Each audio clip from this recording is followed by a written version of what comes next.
So I just got done reading this book from author Brenda Jackson called Tonight and Forever.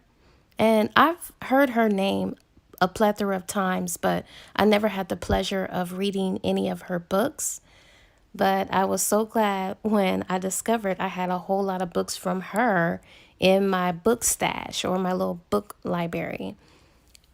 She is an incredible writer, and the book I'm reading right now is a part of a series, and this deals with the Madras family series, and it's a total of five. And this is the first book within that series. And then I have five other additional books, which is a series as well, and it deals with a whole different type of family.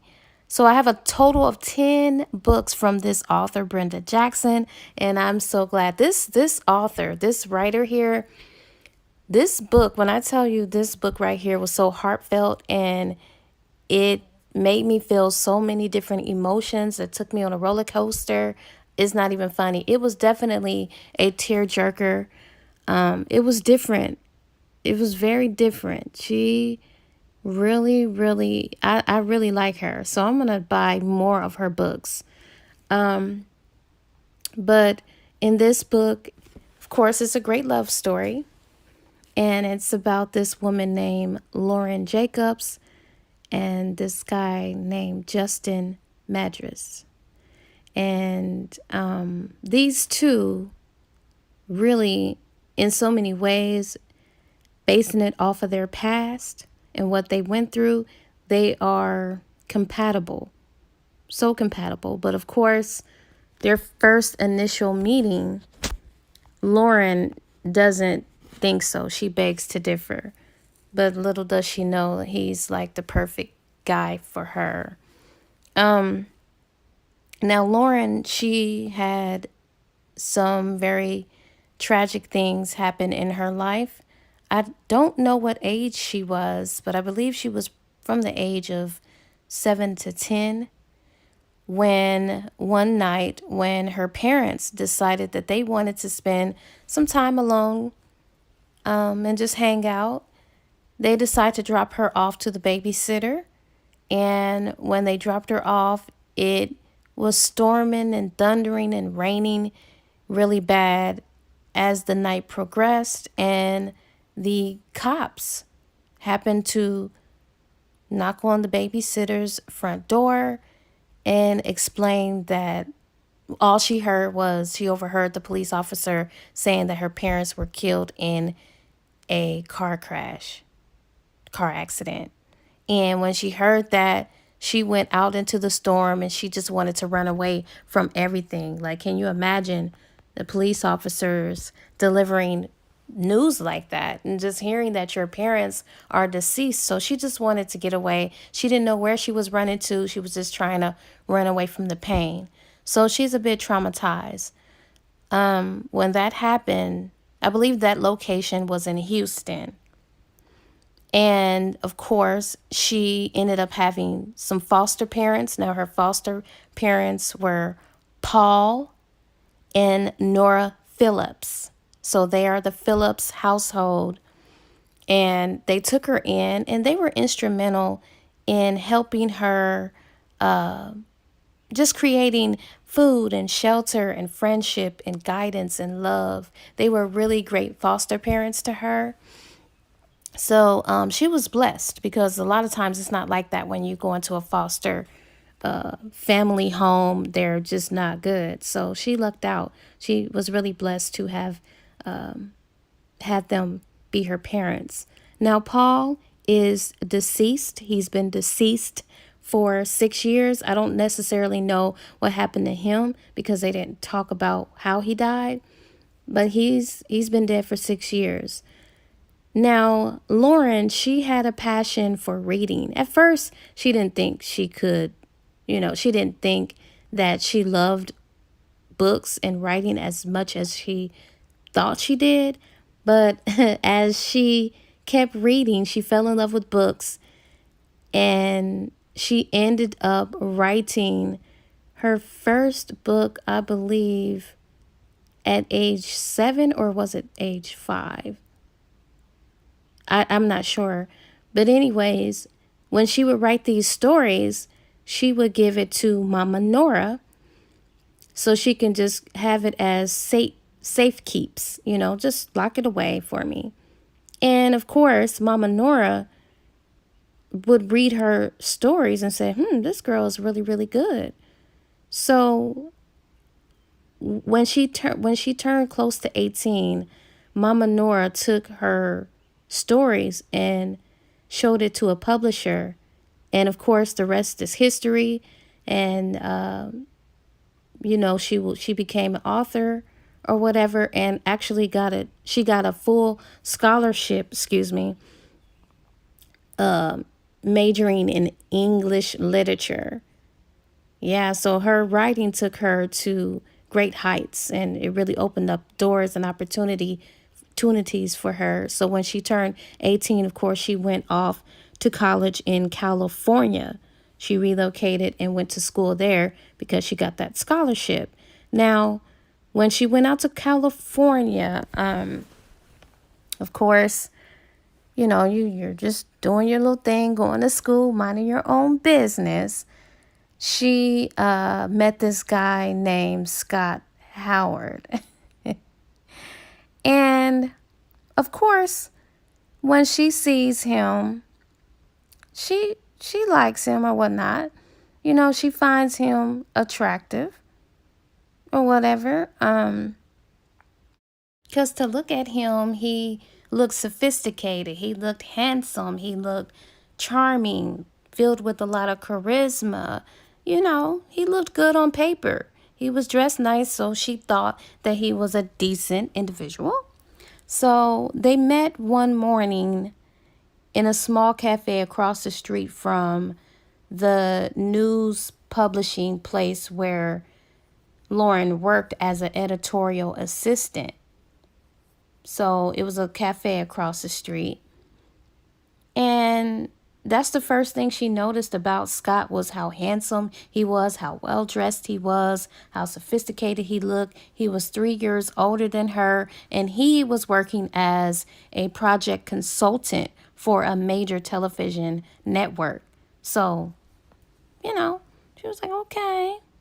So she decided to give him a chance. Now, he pursued her for more than 6 months, and during the 6 months' time, he made her feel special and important and loved and just all that great stuff. So after he was dating her all this time, he finally accepted that she would not sleep with him nor any man for that matter before marriage, and she decided to do that because of her Christian upbringing and for other reasons that I'll get into in a second. So he decides, okay, I'm going to marry her. She's got something going for herself. She looks good, so I'll marry her. So they get married, and on the wedding night, he was not quiet about how dissatisfied he was with her lovemaking skills or the lack thereof.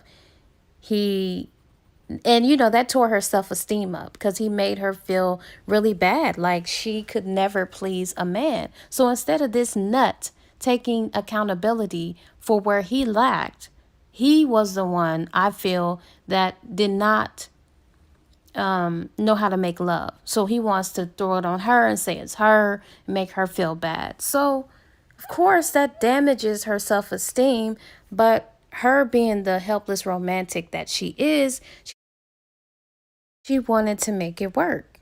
She wanted it to work. So she does that. She tries.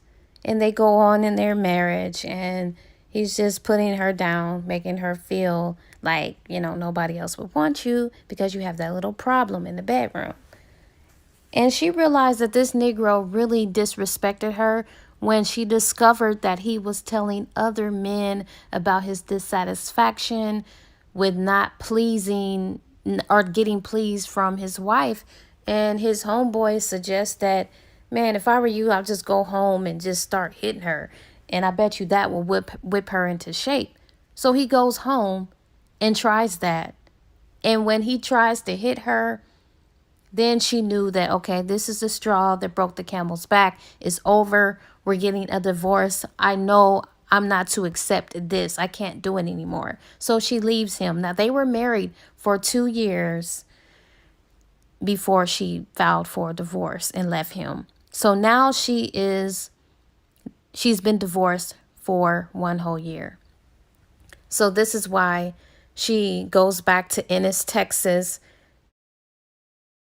Yeah, so she's there to start a new life, and besides, she's there for Mama Nora's 65th birthday. So as she's there, I believe this location takes place in the auditorium, someplace really big that holds a lot of people. So she's there and she's refamiliarizing herself with old faces she hadn't seen in a while, and she's just mingling and talking or whatever. And I believe she was in a conversation or just talking with her old high school principal, whose name was Mr. Monroe, and they were just chitter-chatting about how life has been or whatever.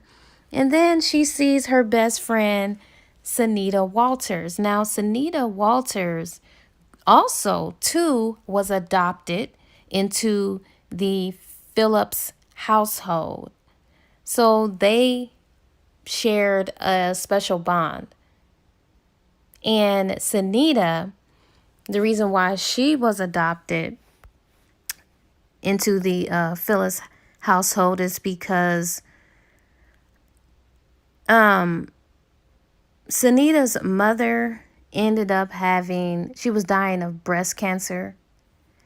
And of course, with her being 10 years old, she wanted her to be with her father. Now, her father wasn't too involved in their lives too much.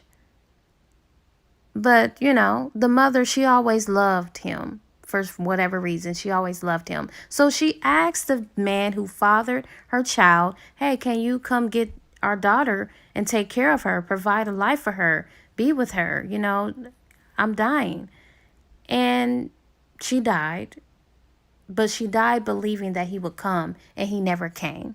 So Sanita kind of has man issues because look what her father done. She never had a great relationship with her father. So, but nonetheless, she's a smart girl. She is a smart girl. Now, Sanita, I don't believe she has any brothers or sisters. I believe she's the only child, as well as Lauren. Lauren doesn't have any brothers or sisters. She's the only child as well. So they share that in common. And then, of course, they have in common that both of their mothers are deceased. Now, Sanita's father isn't deceased. He's just a deadbeat. But he might as well be dead.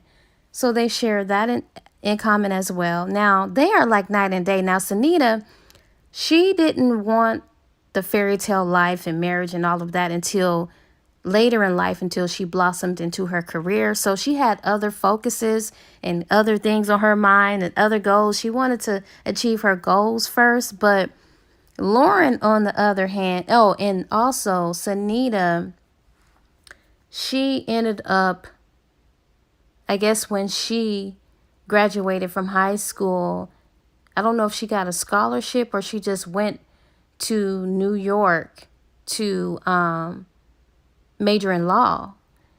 So she lives in New York now. Now, she's not relocating to Ennis, Texas. She's just there for the 65th birthday party for Mama Nora.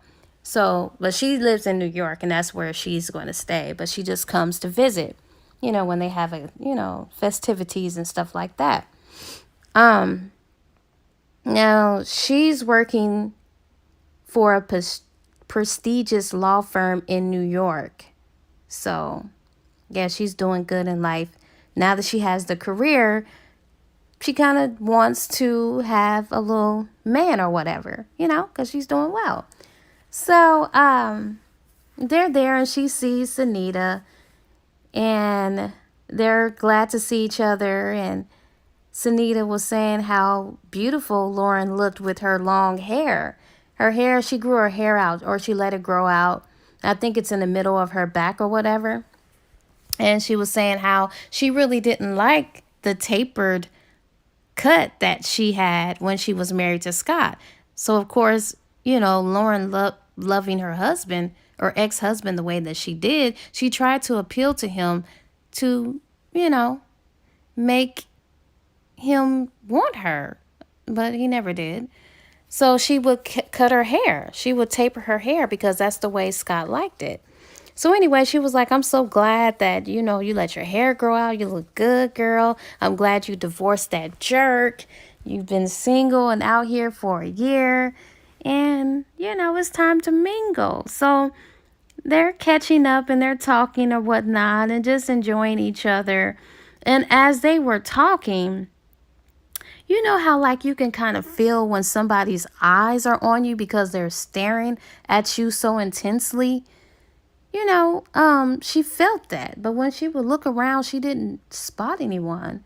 But as they're talking or whatever and joking and smiling or whatever, she eyes Justin. She sees the man over in the corner.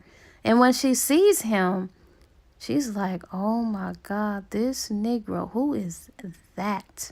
He is so fine. Now, Justin, he was dressed in an expensive, it probably wasn't a Armani's tailored suit or something like that.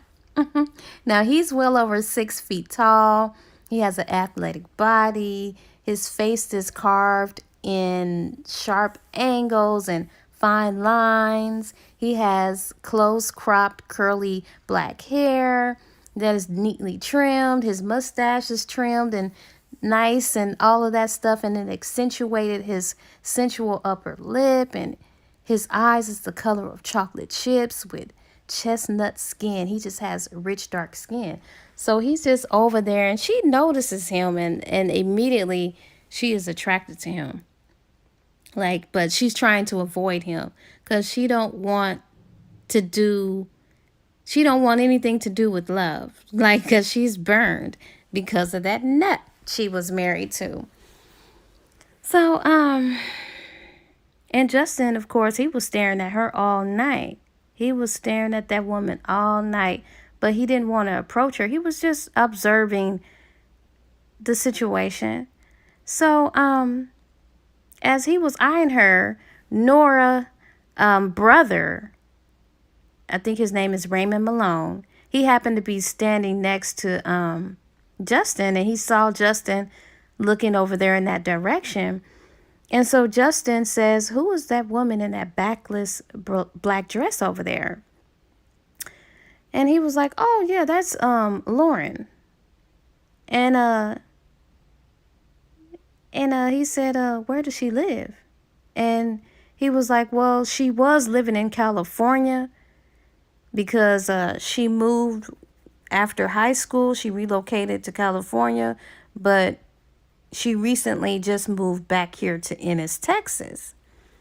And he was like, oh, okay. And he said, but I'm going to have to warn you, man. She just went through a divorce about a year ago, and it left her with deep scars. And he was like, okay, interesting. And he's just looking at her, and then he was like, well, do you want me to introduce y'all? I mean, or whatever. He was like, nah, that's all right. I'm going to take it from here. I'm just going to look and observe.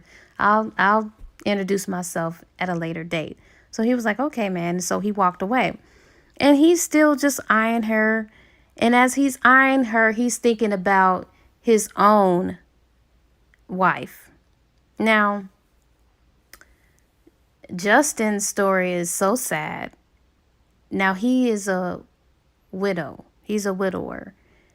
And his wife died 10 years ago, okay? And she was the love of his life. Her name is Denise. Her name was Denise.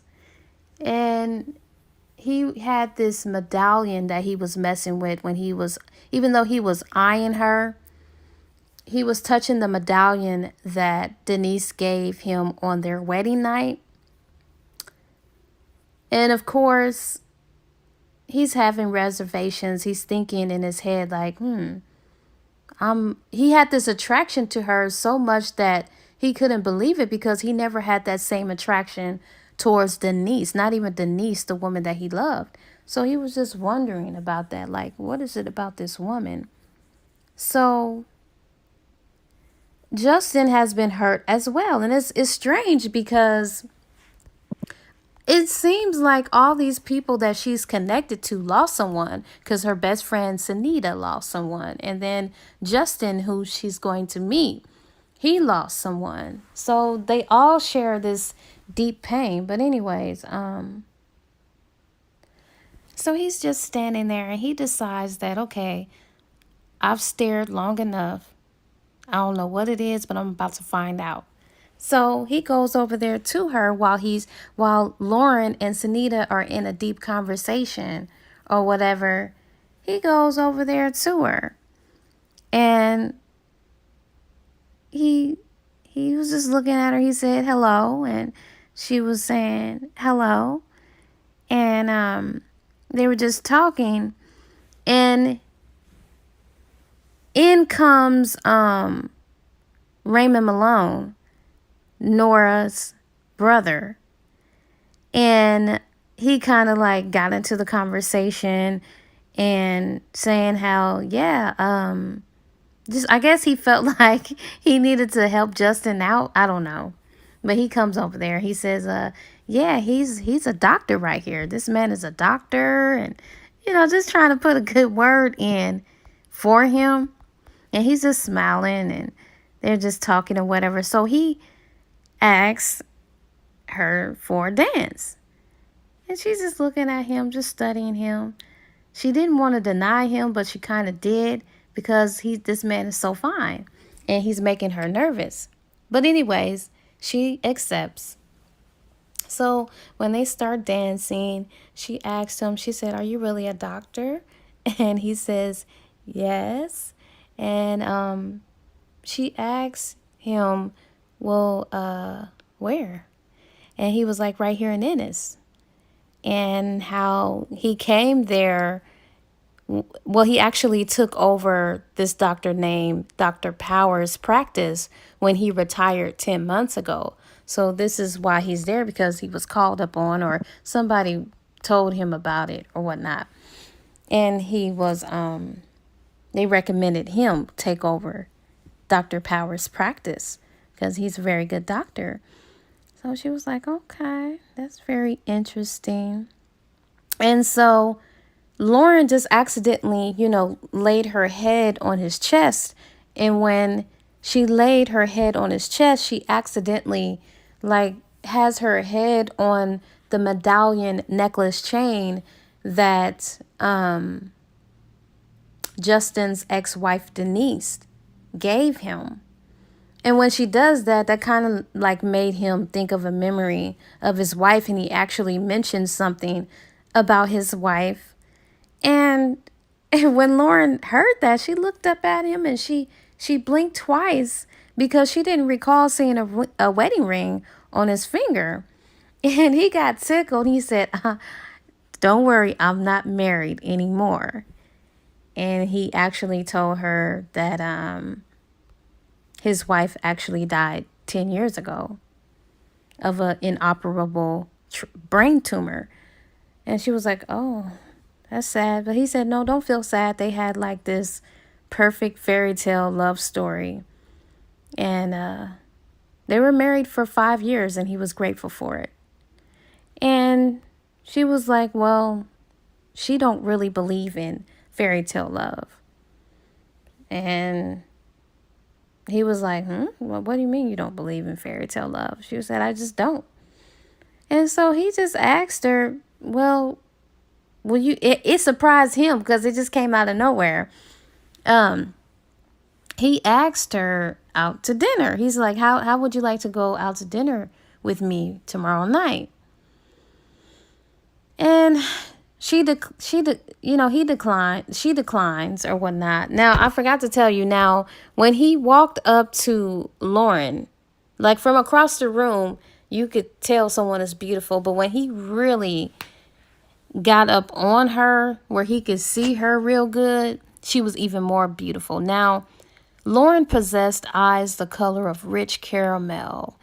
She had a straight nose. She had a nicely rounded chin and a beautifully shaped mouth. And I think she's the color of peanut butter. So when he got up on her and he was looking at her, he was mesmerized, at how beautiful she was aesthetically. And he never had that type of physical attraction, not on that level and magnitude, not even with his ex-wife, Denise. So he's shocked by this. So he just asked her out to dinner. So she declines. And now that the music stopped or whatever, she decides to go over there and talk to Sunita. So he was just standing there looking at her once again, talked to Sunita, and Sunita was like, man, that man is fine, girl. Like, oh, he is so fine. Oh, girl. And he's looking at you. And she was like, girl, I'm not paying him no mind. I don't believe in love, and I don't even want to go there, whatnot. And she was like, I don't care what you're going through, but it's still, you cannot deny that he is fine. And you know, Nora was eyeing the situation, and she saw how Justin was looking at her or whatnot. And they walk over. She said, come on, let's walk over here. I need to ask Lauren something. I think she asked her something. And she just started talking about how proud she is of Lauren and all this and that. And she was like, oh, Justin, did she tell you that she's a writer? And, Justin just gave Lauren a smile. And he said, no, ma'am, she didn't mention it. And so he asked Lauren, what type of books does she write? And she said that she writes children books. So, he was like, oh, okay, interesting. So I think a song comes on, and I think Lauren grabs Anita and they go dance on the dance floor. And Justin is just staring at her. He just keeps staring at her, and she's trying to ignore it or whatnot. Even though she shot him down and declined his invitation to take her out to dinner, he got his eyes on the prize. He is not letting up. So anyway, Justin started coming over there towards her again. She was like, oh my God, this Negro won't leave me alone. I can't do this. He's fine. I'm not giving love another chance, because she could feel some chemistry. She couldn't deny that. There was an attraction there that was very, very strong.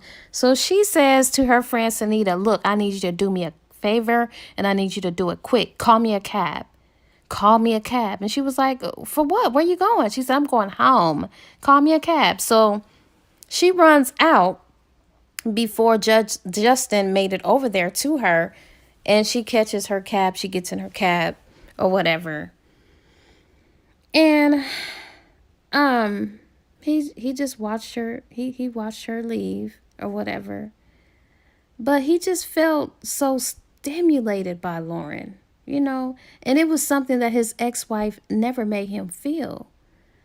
So as he's thinking about his wife, he just started touching and placing his hand over the coin medallion necklace that was nestled on his chest. And he's just contemplating. He was like, okay, I'm going after this woman. Now, as Lauren is in this cab, she's going home. Now, the neighborhood that she lives in, well, actually just, kind of like going to stay in for a while, is Mama Nora's property. And near the houses that she lives in, it's surrounded by, I think, this lake called Elliott Lake, which is on the outskirts of town between Dallas and Ennis. So it would be considered like a lake house that she would be occupying. And it was other owners who normally were out of towners who came to the lake house, but it was only during the heat of summer, like around those months. So it was only a total of 5 homes.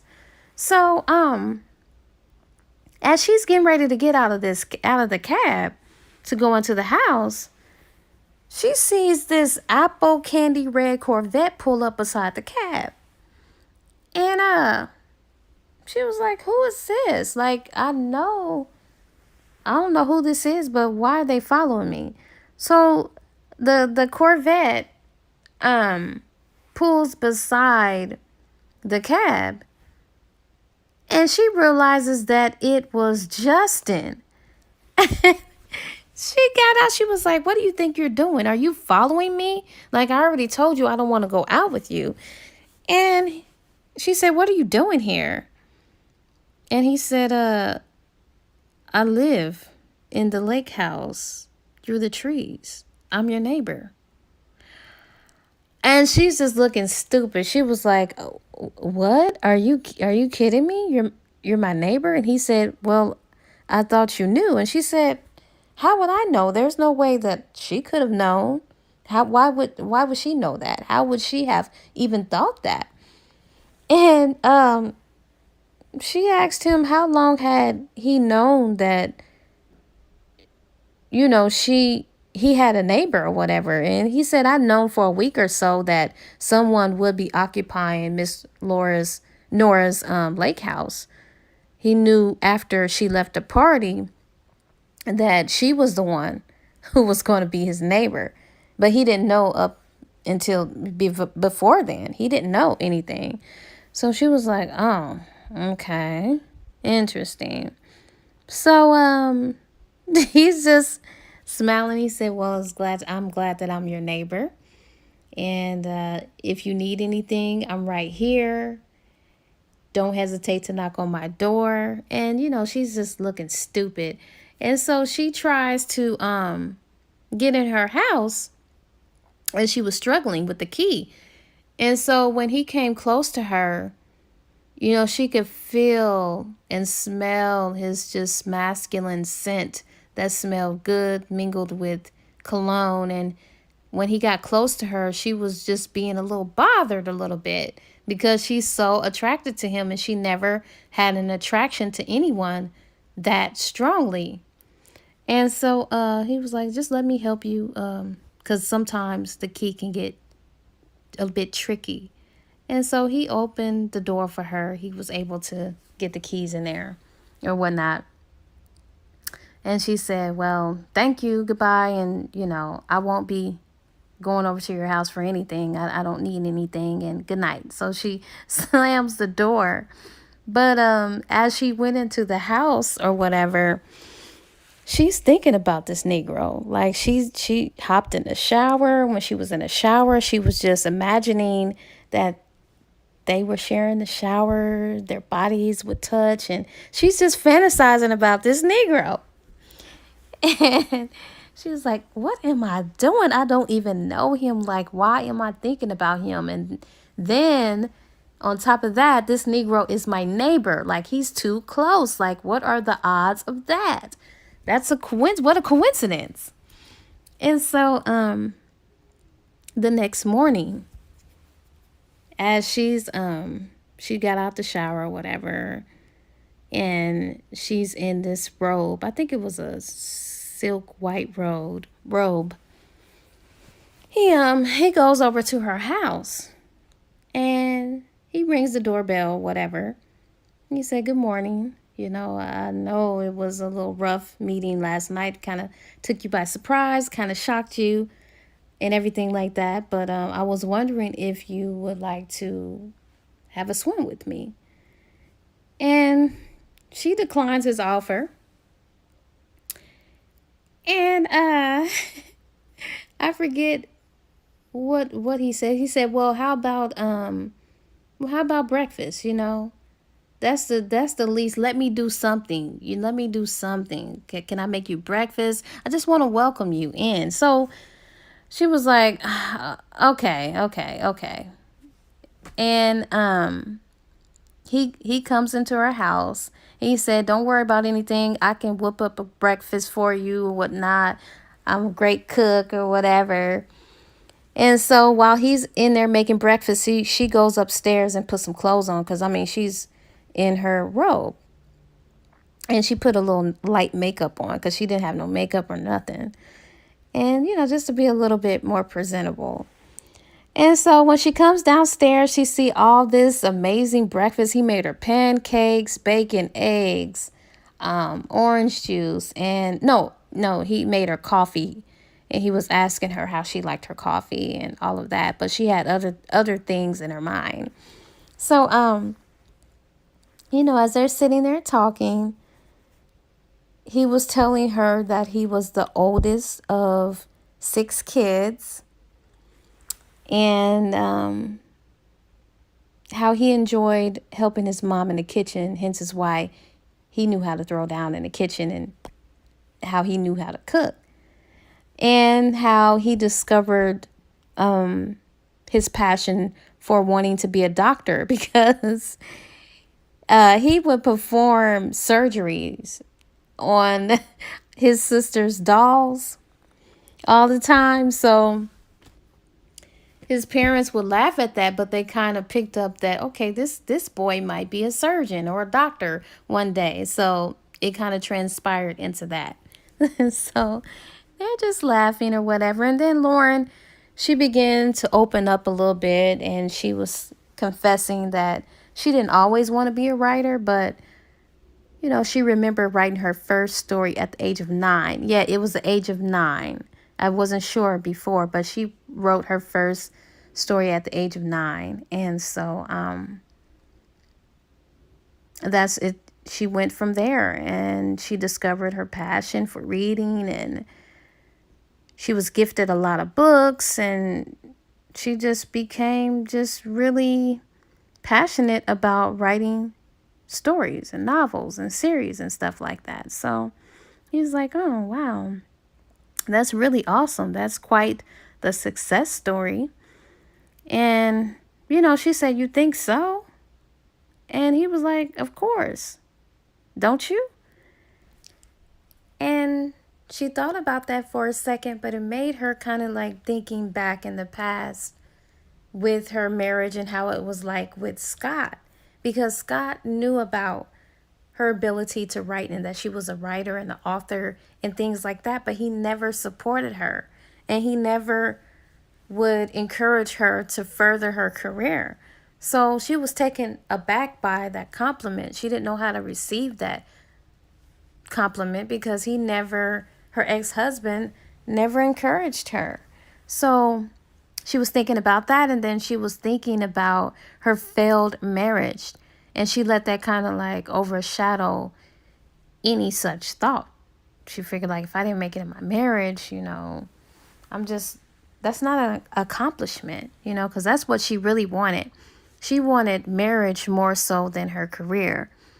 But she was just thinking about that, and he was just asking her, where did she meet him?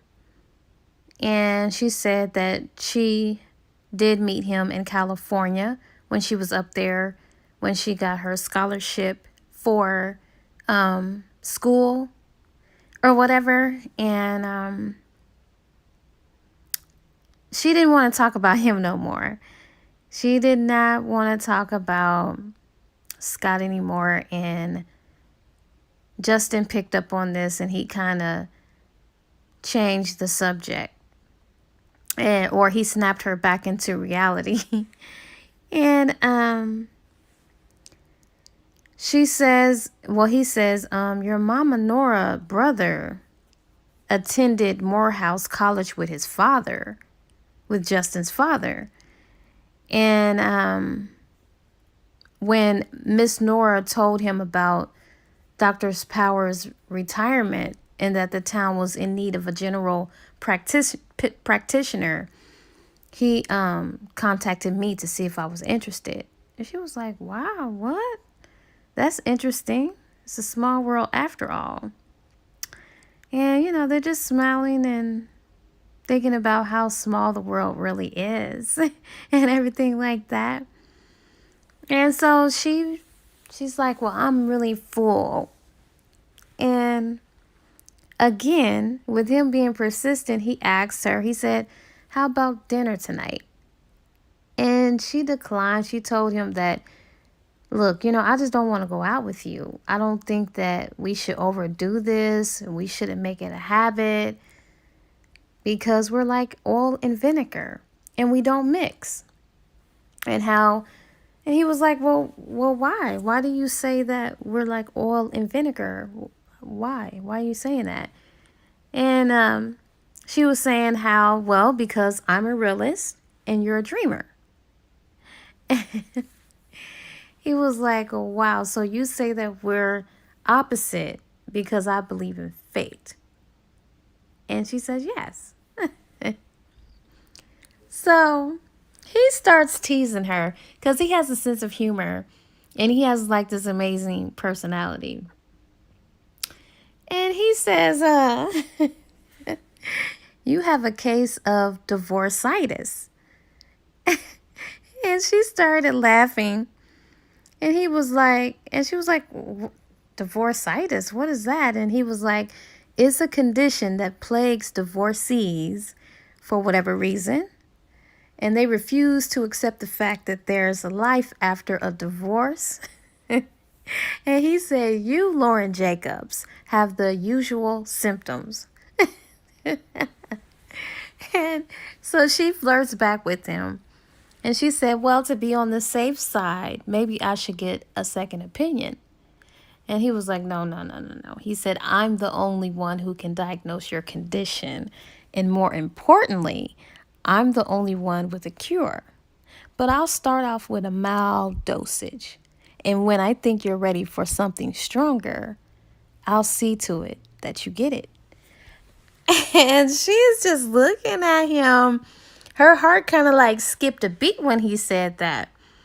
And she felt like she wanted them to kiss. And as she was trying to like go closer to him, to his lips, they were kind of like coming closer to each other. She was like, weren't you about to leave? And he came closer to her lips and said he changed his mind. So, honey, like, the fire was so strong that when he came close to her lips like that, and their lips kind of like brushed across each other, they shared a kiss. They did. They kissed, and that kiss was magical. But still, again, she is trying to deny this. And she said, like I said, we're like oil and vinegar. And she closed the door and he left. So some time had passed, I think maybe a day or two or something like that. Sunita and Lauren meet up for lunch because Sunita is still there. She hasn't left for New York yet. And they're just sitting there in the diner having lunch or whatever. And she was talking about, well, how did your night go? Did you think about Justin anymore? And she was like, oh my gosh, how can I not? He's my next door neighbor. And she was like, what? Get out of here. And she was like, yes, he's my neighbor. And, he just keeps asking me out and stuff like that. And I keep telling him no. And Sunita was like, look, Scott, he didn't treat you right, but that doesn't mean that every guy is like that. She was like, you're divorced and he's single, so what's the problem? Like, girl, relax. So anyways, as they were talking or whatever, she was like, oh, don't turn around because he's here. He walks into the diner. And so Sunita, when she sees him, she waves and asks him to come over and join them. And the waitress comes over or whatever. And Justin, he's a regular there, so he orders his usual from the waitress. And Sunita and Justin just started talking. They started talking about weather, sports, foreign affairs, etc. Just all this stuff here. And Lauren, she was kind of like lost in her own thoughts. And the only time she engaged in the conversation is if somebody asked her a direct question. And so she's sitting there, she's still thinking and in her thoughts or whatever, and she gets interrupted by Sunita saying, "We'd love to, wouldn't we, Lauren?" And Lauren snaps out of her thoughts and she said, "I'm sorry, what?" And then Sunita said, "Justin just invited us to a cookout girl Thursday night, and I've accepted. And that would be great since I'm spending the night with you." And so Lauren, she just shrugged her shoulders and she said, "Whatever, sure, fine." And so anyways, Sunita tries to act like after that, she said, "Well, ooh, guys, I hate to run and I got somewhere to go." And Lauren was like, "But where are you going?" And she said, maybe shopping, something, I don't know." And then she thanks Justin for the invite, to the cookout. And he also told her, he said, "Don't worry about the bill. I'll take care of it for the both of you ladies." And she was like, "Oh, thank you. That's very nice of you. See you guys later." So, as she leaves, Lauren is stuck there with Justin. And he asks her how she's been doing. And then he teased her because the morning that he came over to ask her for a swim, if she'd like to join him for a swim, that same morning after he left, when they had their little breakfast, she went out back to the lake to take a swim. So he was teasing her about that, for not wanting to take a swim with him. And he confessed that when he saw her taking a swim out in the lake, that he was kind of like pleased with what he saw. And then he asked her, he said, "Did you think about the question I asked you the other day?" And she says, "Well, the answer is still the same." And then she excused herself, and he asked her, he was like, "Where are you going?" And she said that she was going to this place called Fred's Garage to get her car because it had a flat tire.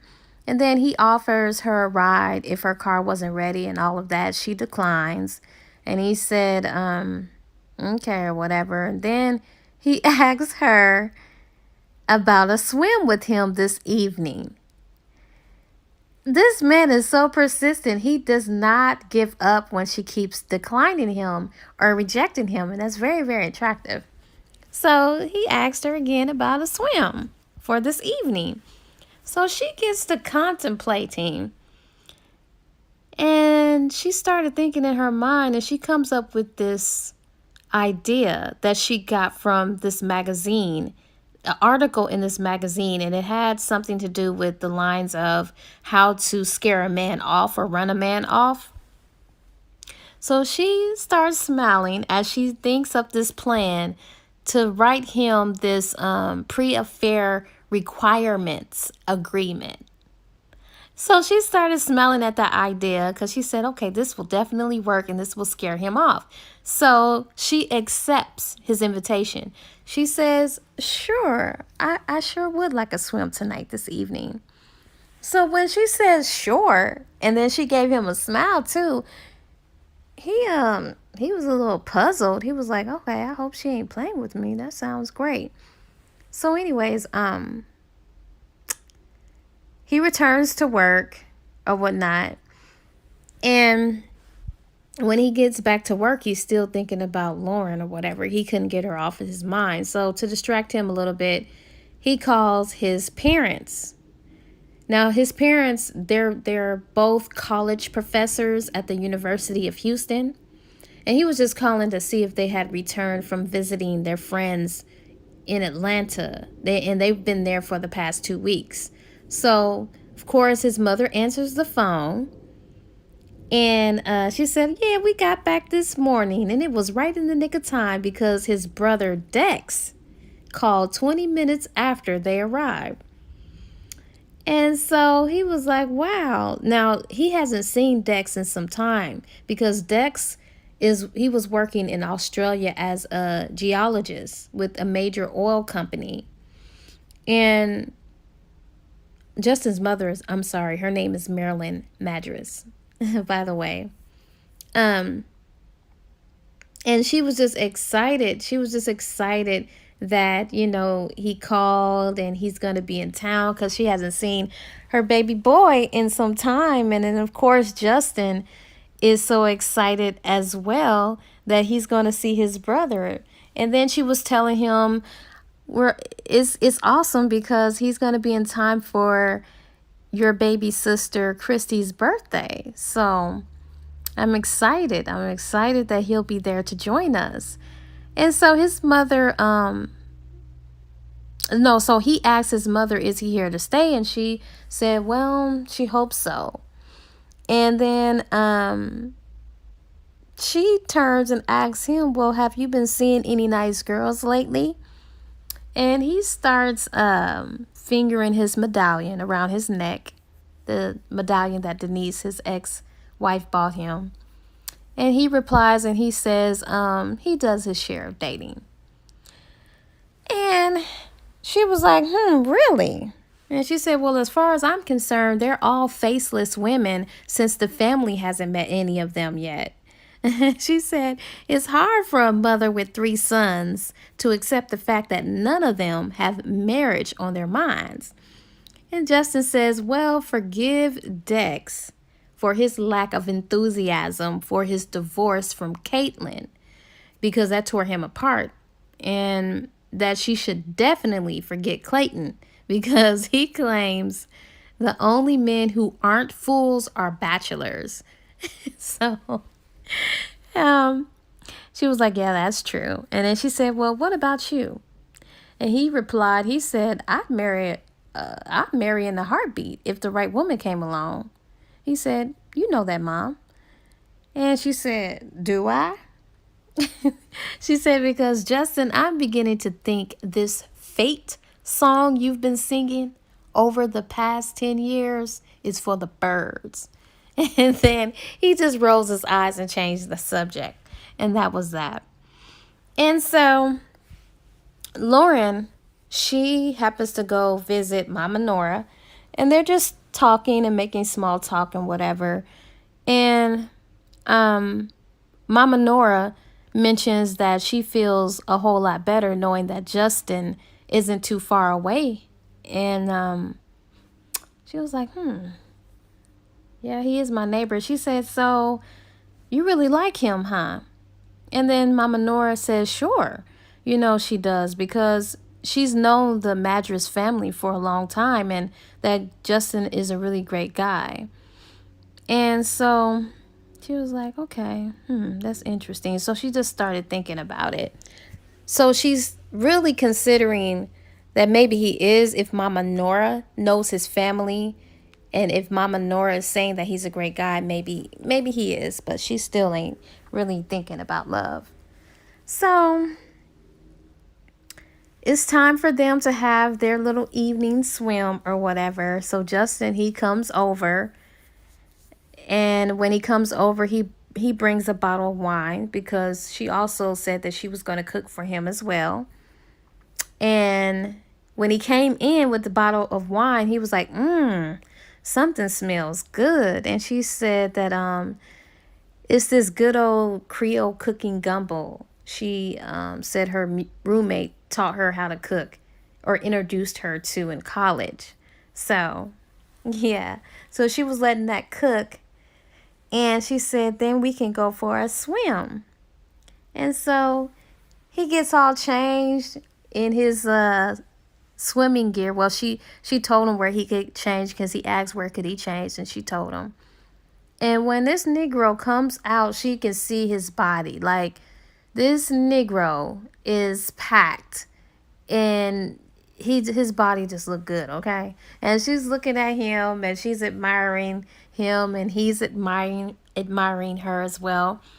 Because, he actually got a full view of her, because like he said, that day she declined him for a swim, he happened to look outside and saw her outside in her bathing suit and how good she looked, and, whatever. So he already seen everything she got, but to see it that up close and personal, he was not just disappointed.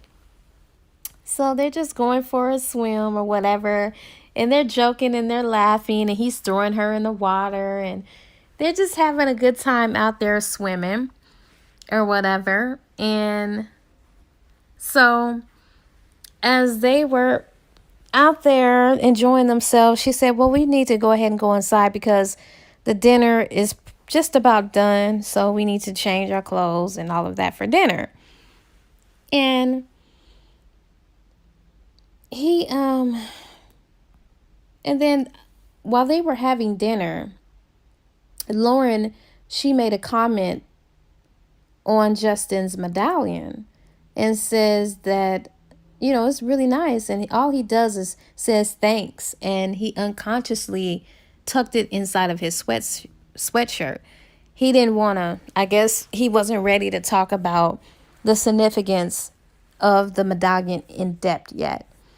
So, as he was watching her prepare the food and fix the finishing touches on the food, he asked if he could help her with anything, and she says no.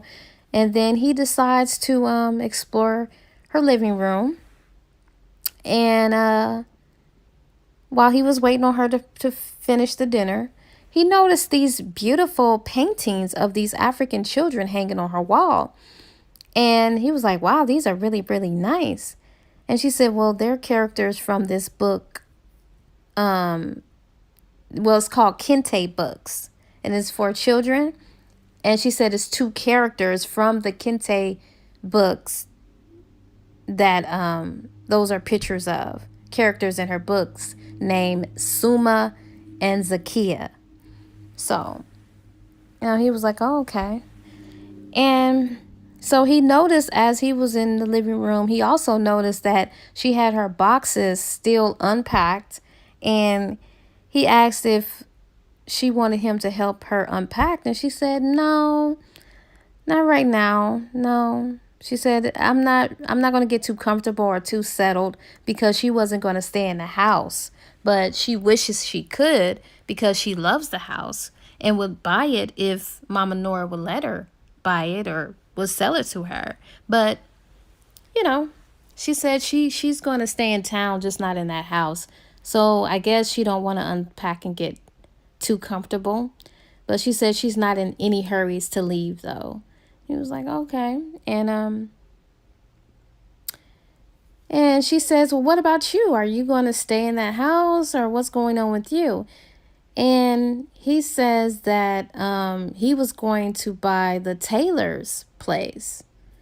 And he was signing the final papers tomorrow. Hence is why he was having the cookout Thursday that he asked them to attend. That he asked Anita and her to attend.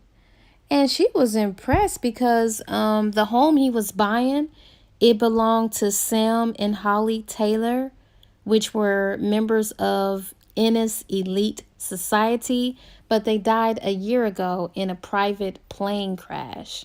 So they didn't leave behind any children or anything like that. So the property was inherited by a distant relative, I think. And then he later put it up for sale. So that's when Justin decided that he wanted to buy the Taylor Oaks property. So he was proud of that himself. So he said he had plans on renovating it. And so she was like, that's really great. And she congratulated him or whatever. So dinner is ready. So they sit down to eat and they begin to talk. And Justin shares more of his childhood escapades and things like that. So she asks where his family was now. And he says that they were in Houston. He says both his parents were college professors at Texas Southern University. And his younger sister, Christy, will be 16 next month. And his other sisters, Katie and Tracy, they were both married, and that neither of his brothers were married, and that Dex is only 18 months younger than him. and that he was married for a short while, but things didn't work out, and that he works for a major oil company in Australia, and that he was expecting him back in the States any day now, and he was happy because he hasn't seen him in almost 2 years. So his brother Clayton is 3 years younger than he, and he is an attorney in Houston, and that he flies in for the cookout. And when he flies in for the cookout, that she will meet him then. So Lauren, she asked if he had any nieces and nephews, and he jokes and says apparently not enough, but that Katie and Tracy both had 2 kids each, and they were all boys. So his parents were looking for their first granddaughter. So they finish off their little gumbo soup and salad, and next she brings out dessert, which is, I think it was 2 slices of apple pie, and she placed it on the table. And he just loves the way it looks and smells, and of course he loves the way it tastes. And so he said, "This is really, really, really good." And she was like, "Well, thank you." And she takes the dishes and places them in the kitchen sink. So when she returned, she switched on the tape player settings on the table, and this soft melodic sound of Luther Vandross was just floating through the speakers. And he started, getting close to her, nice and cozy on the sofa. And, and she starts getting a little nervous, so she was trying to make small talk, but he was trying to, be a little bit more personal with her. And he started rubbing her cheek, and he started rubbing down her shoulder and tracing the path down her arm with his finger. And so she's really liking this, but she's trying to deny the attraction once again because she wants to get rid of him. So she's thinking that this is the perfect time that she was going to put him through the test or whatever. So she gets up and she pulls out the white envelope titled Pre-Affair Agreement, in which he had to agree to before they were intimate. So he opens it. He said, "Are you serious? Like, what?" She was like, "Yeah, we have to have this agreement before we get intimate or involved with each other." And so he opens it up, and he sees the first, I think it was only like 3 things on there. And he sees the first agreement the first agreement says unlimited use of his Corvette. And he was like, "Are you kidding me? A Corvette?" He said, "Do you even know how to drive a Corvette?" And she was like, "I'm sure it's not that hard to learn to drive. So that would be nothing." And he was like, "Okay." And then the second requirement was that her name needed to be added to his bank account. He couldn't believe that. He was like, who does that? Like, what? Who does that? Like, you want your name attached to my bank account? Like, woman, are you crazy? But he proceeds. He's thinking about this. And so the third requirement was she wanted a child. And he was like, wait a minute. So you want a child out of wedlock? And he was like, "I know this woman. She's got to be joking. Like, this cannot be for real." So he said, "Okay, I'm going to call her bluff. I'm going to call her bluff. Because this got to be a joke." So he called her bluff, and he said, I'm going to play her little game. So he agreed. And she was shocked. She was shocked when he agreed. He said, because he gave her the keys to his Corvette. He says, "Well, just make sure you put such and such gas in it. Make sure you take care of her." He gave her the car keys. And then he got out a checkbook and started writing an amount on there. He said here's that. I will call the bank in the morning and tell them to add you to my bank account. So I hope this will hold you over. And then he said, as far as that baby, let's get started. Let's go ahead and have that baby that you want. And she couldn't believe this. She was so shocked that he really was going to go through with it. And so they start kissing and rubbing and caressing. And in the midst of that, and in the middle of that, she was like, wait, whoa, whoa, whoa, whoa, whoa. Like, look, I'm sorry, but it was a joke. It was a joke. She said it was a joke to get you to be disinterested. So he was like, so this was all a joke. And she was like, yeah, I'm really, really, really sorry. I didn't think that you would agree to all of this. And so she said, please just get out. This is a big mistake. We don't mix. We won't ever mix. Just get out. And so before he left, he got all his stuff. And he told her,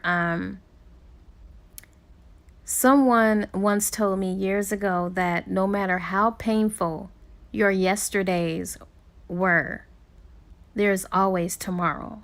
He told her, think about it. And then he left. And when Justin went home, he was puzzled as to why she did that. And he wanted answers.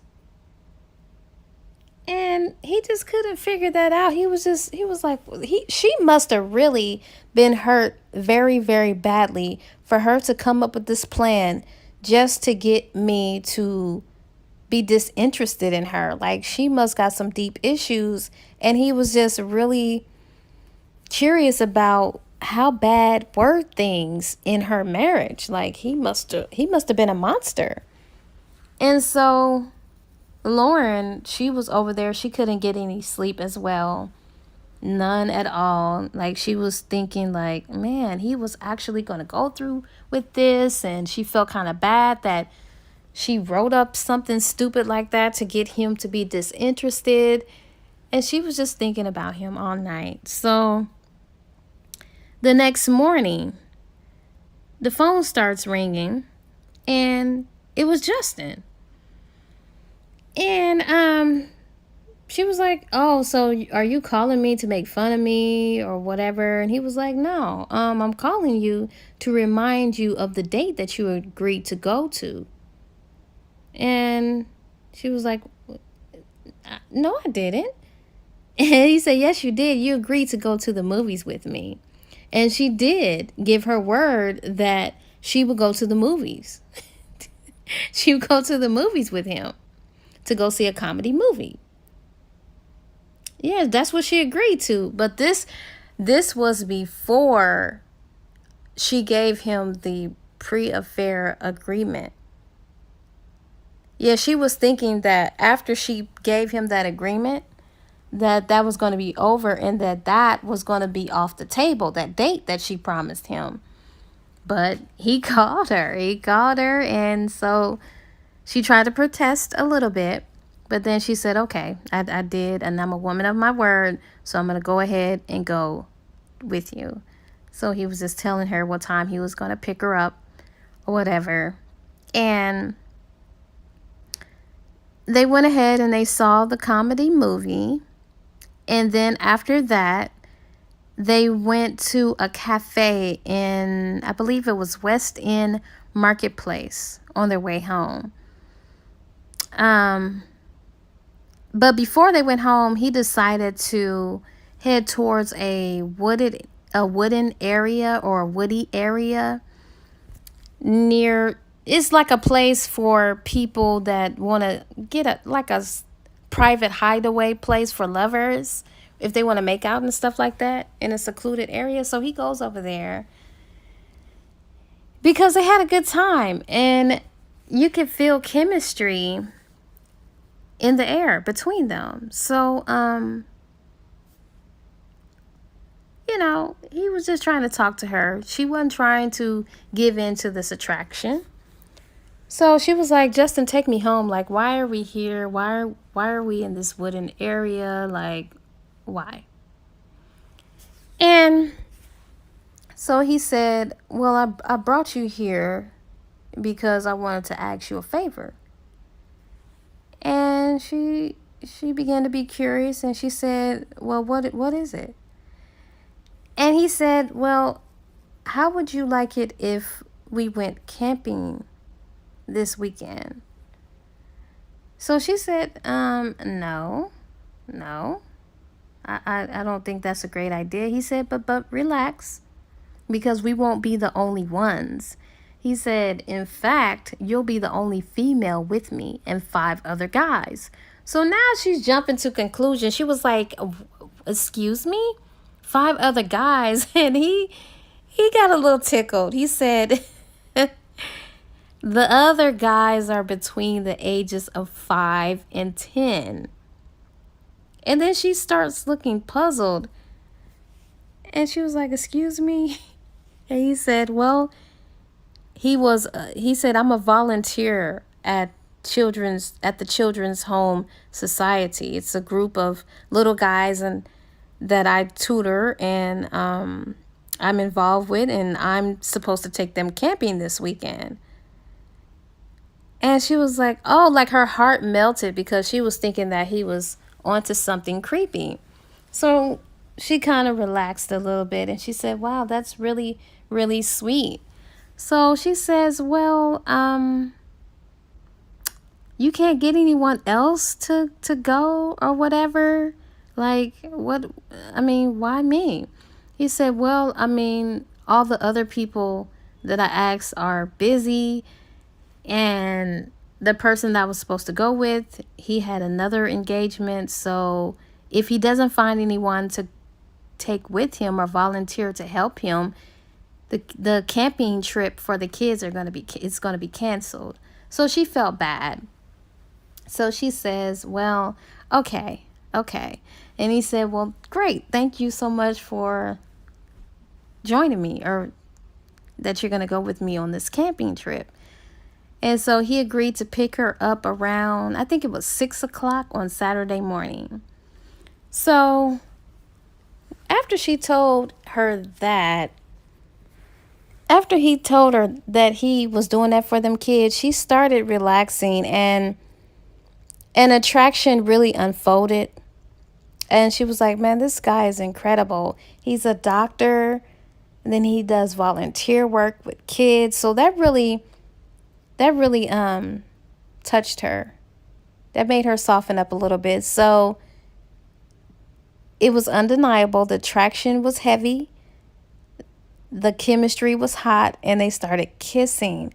And she started giving in, and she was enjoying the way that he was kissing her. It was just magical.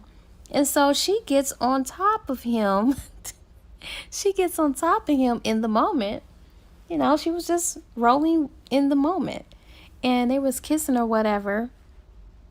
And they were about to do it, but they hear this loud noise. And she jumps up off of him. She was like, oh my gosh, what is that? What is that? And they get out of the car and they head towards the highway, and discovered that it was a car accident. And it was 2 teenagers, and it was a 1 girl and 1 boy. And when he looked at them, he was like, oh, these are life-threatening injuries, because they weren't wearing seatbelts. And so he was like, okay, I got to call 911. He called 911. And he said, I'm going to have to go with them. I can't go with you. I have to go with them and help, because their injuries are too bad, and I don't think they're going to make it if I don't help them.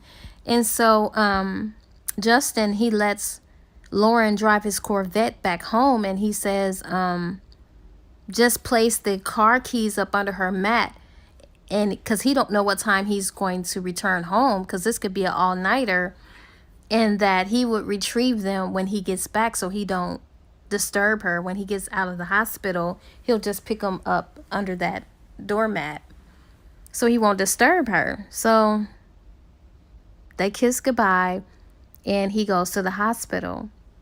So Lauren, she couldn't sleep because she's worried, She's worrying if the kids made it through the accident, if they're dead, what happened. So she really couldn't go to sleep. So she basically stayed up all night long waiting for this Negro to come back.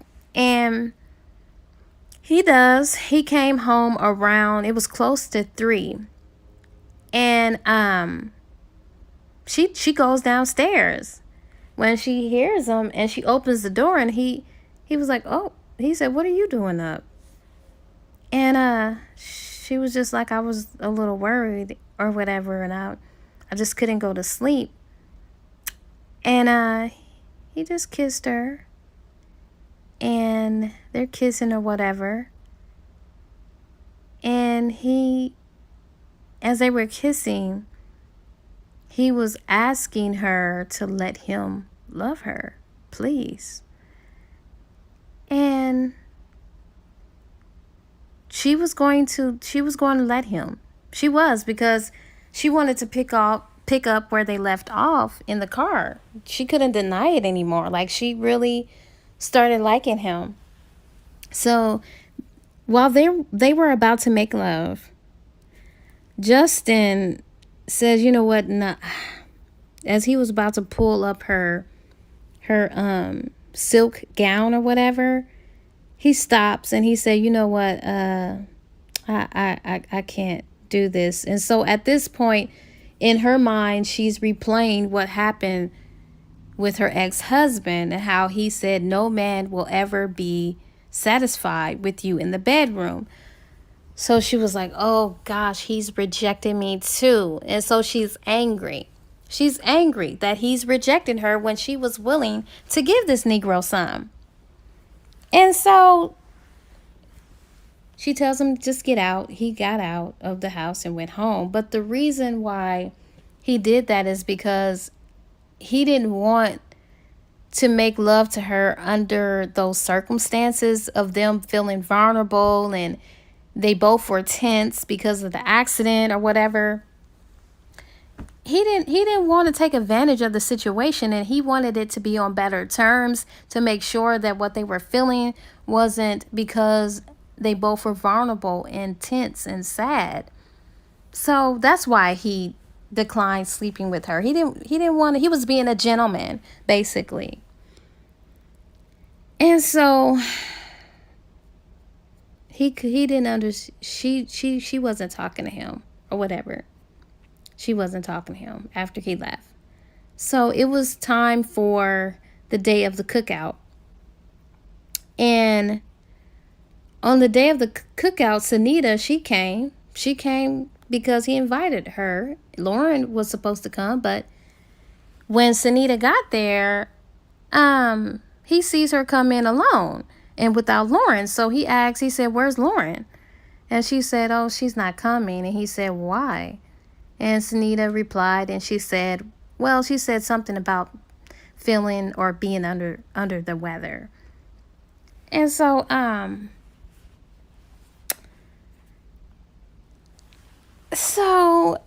Sunita was, I don't know, she felt bad, and she really didn't want to lie for her friend, but that's what she told Sunita to tell Justin if he asked where she was. So she starts saying, "You know what? I need to get some advice from you, Justin." And he said, "Sure. What's up?" And she said, "If you had a friend that was in an abusive marriage," he said, "What type of abuse? Is it verbal or physical?" She said, "No, just verbal abuse. And it affected that person's self-esteem. And they think that they aren't appealing or attractive enough. What would be your advice to that person?" And he said, "Well, I mean, it just depends." He would definitely search the why that person would feel that way, even though they've been told that. He would still search the why.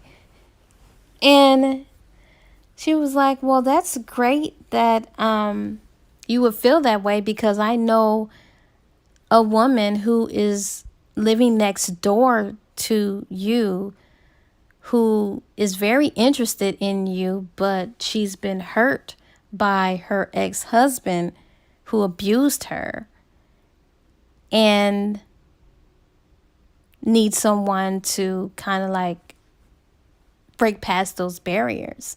And so when he put two and two together that Sunita was speaking of Lauren, he had a better clear idea of why she kind of like was forcing herself to be distant or trying to force herself away from love or away from this attraction that they have. So now that he has an idea of why she seems so distant, he goes over there to Lauren and he has a talk with her. But when he went over there, she was outside just soaking and stuff like that. And he goes over there to her and she's startled. She was like, "What are you doing here?" And he was like, "I just came over to check on you." He said, I need to talk to you. And she said, "We don't have anything to talk about." And he was like, "No, let me explain. I want to apologize to you the other night." And she said, "For what?" And he said, "Well, I shouldn't have tried to go that far with you because I was wrong." He said, I wanted to make love to you very badly, but I wanted to make sure that it wasn't under the terms of us being vulnerable from the accident that we witnessed the other day."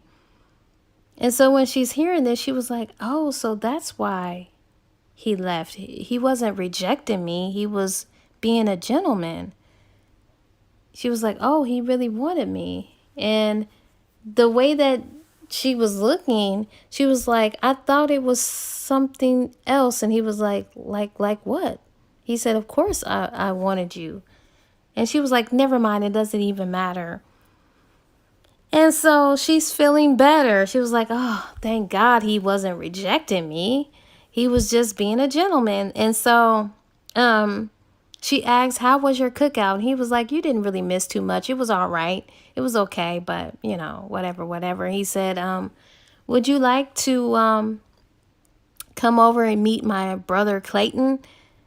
And she was like, "Sure." And he said, "Yeah, Clayton and Sunita were in a debate talking about law or something like that." She was like, "Oh Lord, I know how Sunita can be when it comes to law. She can be very passionate." So she said, "Yeah, it's a good idea if we go over there to check on them." So when they go over there, of course, Justin introduced Clayton to Lauren and they get acquainted or whatnot. And to their surprise, Sunita and Clayton were just in a deep conversation, They weren't arguing, they weren't debating anymore, and they were enjoying their conversation. And so, Lauren she's just really relaxing around Justin. And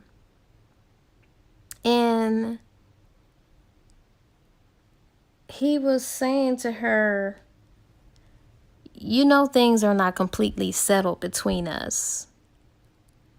And Lauren was like, "Well, what do you mean?" Because I told you before that I'm not into one night stands and I'm not a casual person who just casually entangles herself in anything. And so if you're interested, I need to know, what exactly are you interested in, Justin? And he just told her, because at that point he really didn't know what he wanted. All he knew is that he liked her and he knew that there was something there. And he just says to her in response to her question, he says, "Well, for now, I just want to spend some time with you." And he wants them to get to know each other without putting up this wall.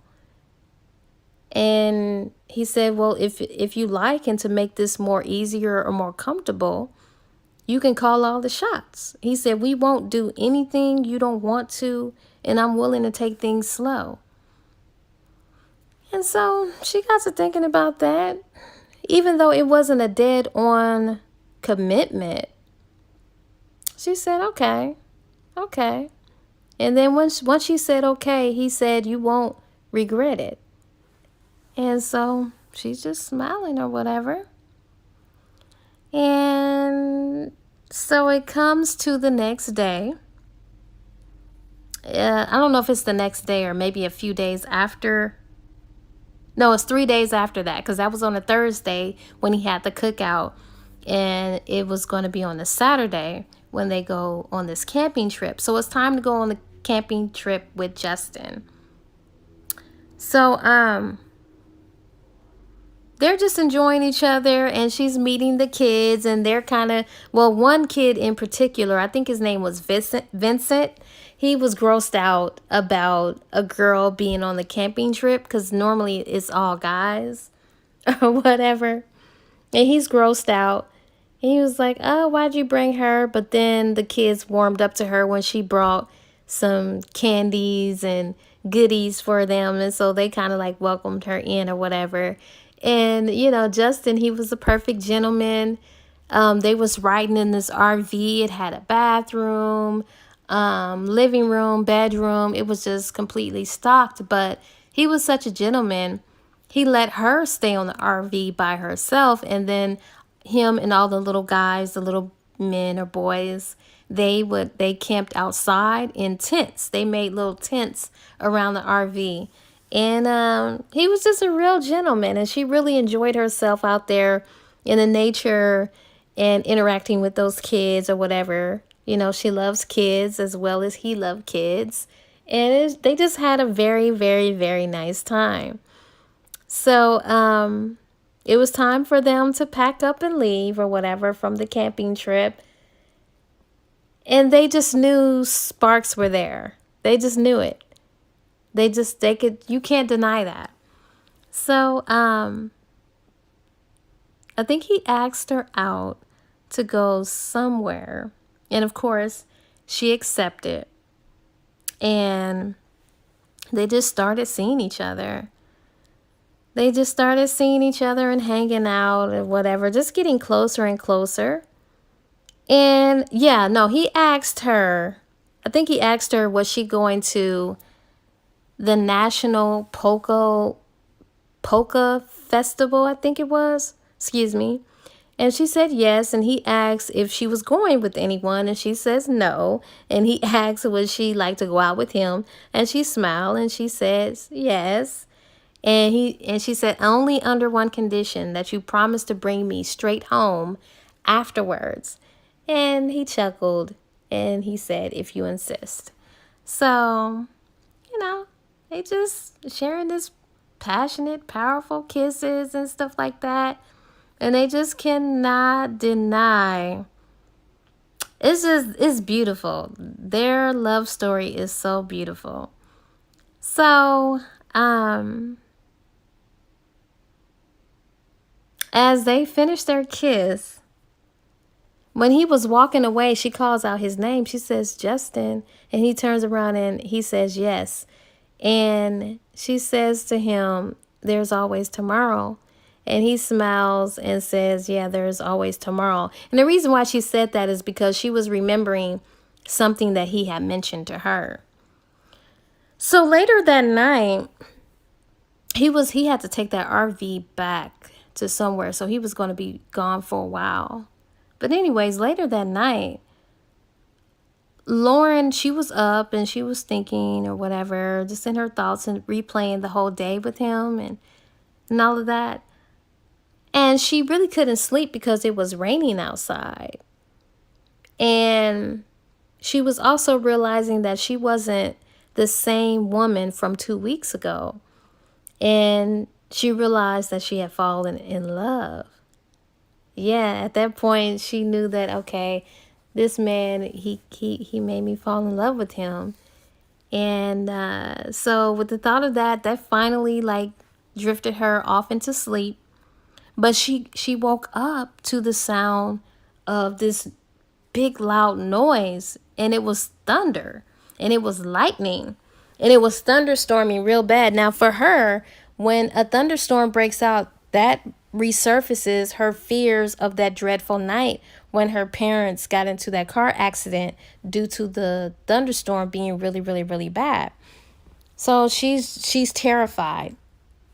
She is so terrified and scared. So she wants to run over there to Justin. So she runs over there out in the storm. This is how scared she is. She runs outside while it's thunderstorming and goes over there to Justin's house, and she's bamming on the door. But Justin, he was having a wet dream about Lauren. And he was trying to continue his dream. But as he was coming out of his dream, he was hearing this loud knock on the door, and he was like, oh, please go away. He was trying to get back to his dream. So the knocking became louder and louder and more persistent. So he runs downstairs and he opens the door, and then he sees that it's Lauren. And he was like, oh my God, baby, what's wrong? You look scared. Come in, come in. You're getting wet. He said, what's wrong, baby? What's wrong, sweetheart? And as he was saying this, she's noticing that he was using words of endearment like baby, love, and sweetheart. And so she was like, I haven't heard names like those since my ex-husband, Scott. And so she was like, is this Negro, like, what is this, you know? Because they really didn't have any establishment as to what they were. So she comes in the house, and he said, you know, I got some things that you can change into. We got to get you out of these wet clothes. And he says, do you need any help? And she was like, no. He said, okay, well, there is plenty of t-shirts that you can just jump into when you get out of the shower or whatever. And so she does, and she's just looking around his room at some different things, and she was so mesmerized by the different things that he had in his house that she didn't notice how long she was just looking at that stuff. So he knocks on the door, and he was like, are you okay? And she said, yeah, I'm okay. And she was asking about some of the things he had in his room or whatever, just making small talk. And so she goes into the bed, and he said, well, you can take the bed. I'm going to go ahead and sleep on the couch. And so she's in his bed, and she's just snuggled all up, just smelling his shirt. She can smell like his scent on the shirt. Even though it's clean, his bed smelled like him. Like she was laying in this man's bed. And, you know, she was like, just the thought of that, knowing that she's sleeping in the same place that this man has laid, is just, it was turning her on. But nonetheless, she goes to sleep while he couldn't get any sleep because he was sleeping on the sofa. He was used to sleeping in his bed, and then he was turned on because when she came over, she was all drenched in this water, and he had just had a wet dream about her. So it's a combination of things that's going on in his brain that won't let him rest. So he was just on the living room sofa. He was wondering what made her come out in a thunderstorm, you know? And he was just thinking, he wonders if it was the creep she was married to, if that had anything to do with it, you know? But he said, I'm going to be patient, and I'm going to wait till she explains what's going on with her. So he still couldn't get no rest. So he was listening, and he was alert. So while Lauren was sleeping, she had a nightmare. And during her nightmare, she was crying out, and she was acting all fearful and just acting afraid. So Justin, he comes in and he starts holding her. And he tells her, you know, you're safe. You're with me. I'm here with you. And just relax. And she was just shaking. He said, what's going on, baby? And she said that she had a full-blown replay of what happened 18 years ago. And he said, tell me what happened 18 years ago.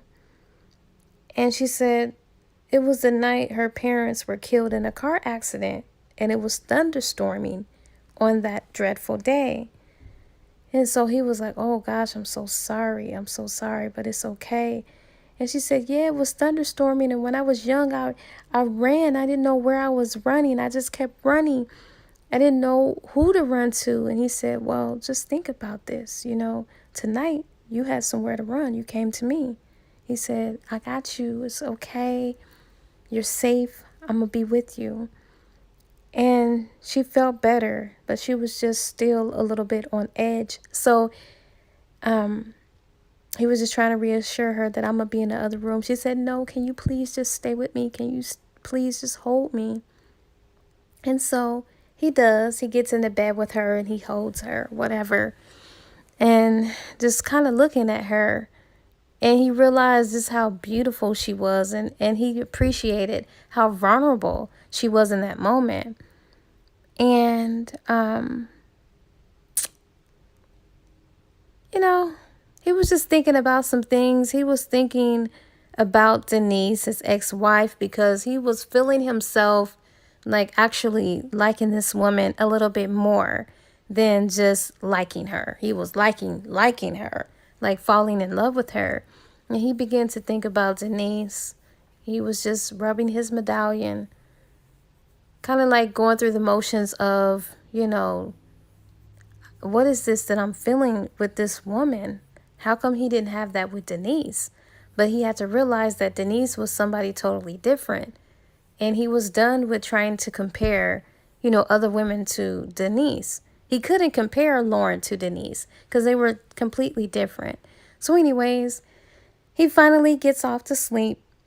So now it's in the morning. And Lauren wakes up. And Justin is still asleep. She wakes up to him, holding her, having his hand on her hip or whatever. And she didn't really want to move because she didn't want to wake him up. But when she starts moving around and she turns to look at him, she started noticing how such a beautiful man he is and how safe and secure she felt in his arms or whatever. And so Justin, he wakes up and he catches her looking at him and they're looking at each other. And it was on and popping. Like, when they were looking at each other, it was just too much. So anyways, they ended up making love. And when I tell you, the love that they made was so crucial and so intense that she started crying because with her history, she never had that before. Like, sex with Scott was not good. Not at all.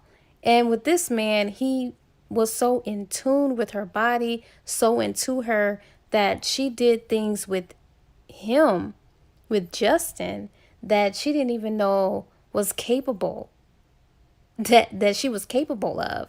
She didn't know her body was going to react to him, and she just automatically, it was automatic. It was like hard to describe, and she was like, I never felt this with Scott. So she started crying, and he was well endowed. So when she was crying, and for him, the sex, he ain't never had sex that good, not even with Denise. This was, he couldn't contain himself. Like, he could not even, I don't know, he was, his mind was blown, period. And so when he saw her crying, he was like, oh baby, what's wrong? Did I hurt you? And she was like, she was just sobbing. She could barely talk. And she was like, no, you didn't hurt me. She said, I've never had love like this. I've never been made to like this, kissed like this, touched like this. I've never climaxed like this. And, he appreciated it. And he didn't feel like he was such a macho man or whatever, because he was feeling the same way as her. Like, so he understood how she felt. And so they just continuously, all day, all they did was make love constantly. They only took breaks to get something to eat and to shower or whatever. So they make love all day, all night, and then it's the next morning. So, of course, he has to check his schedule for work, and he realizes he doesn't have an appointment until 1 o'clock. So, when he realizes this, he wants to make love to her. And he wanted to talk to her and hold her and all this and that. And she, well, he wanted to talk to her about their relationship because at this point, he knew that he wanted her. So, as he's laying there with her, he says, I I want to I want you. I want you to be mine and all of mine. And so she starts thinking, but she's not really saying anything. And he said, I don't need you to think. I need you to say it with your mouth that you will be mine. He was like, please tell me that you will be mine. Say it. He just kept saying it. And she says, okay, I'm yours. I mean, but the reason why she was thinking is she was like, okay, he wants me to be his, but as what? I mean, I know as his woman, but she was wanting something a little bit more deeper than that. Because she didn't really know the fate of where this was going. Because she wants to be, well, she wants to be married, but you know what I'm saying? She wanted to take her time as well. And so she says she's his, and they make love again. And they make love, and it's just a continuous thing all day. I'm like, man, these two are just screwing like rabbits, and that's what happens, you know, when something is fresh and new. So, so now that he discovered that he had an appointment at 1 o'clock, so they had a little time to mess around. And he wakes up, he makes lunch, and he said, well, this will hold us over until we go out tonight. And he said he wanted to take her out to a nice restaurant in Dallas. And he said, that's okay. I mean, he said, that's if it's okay with you. And she said, of course, it's okay with me. That'll be fine. We can go out. So she says, okay.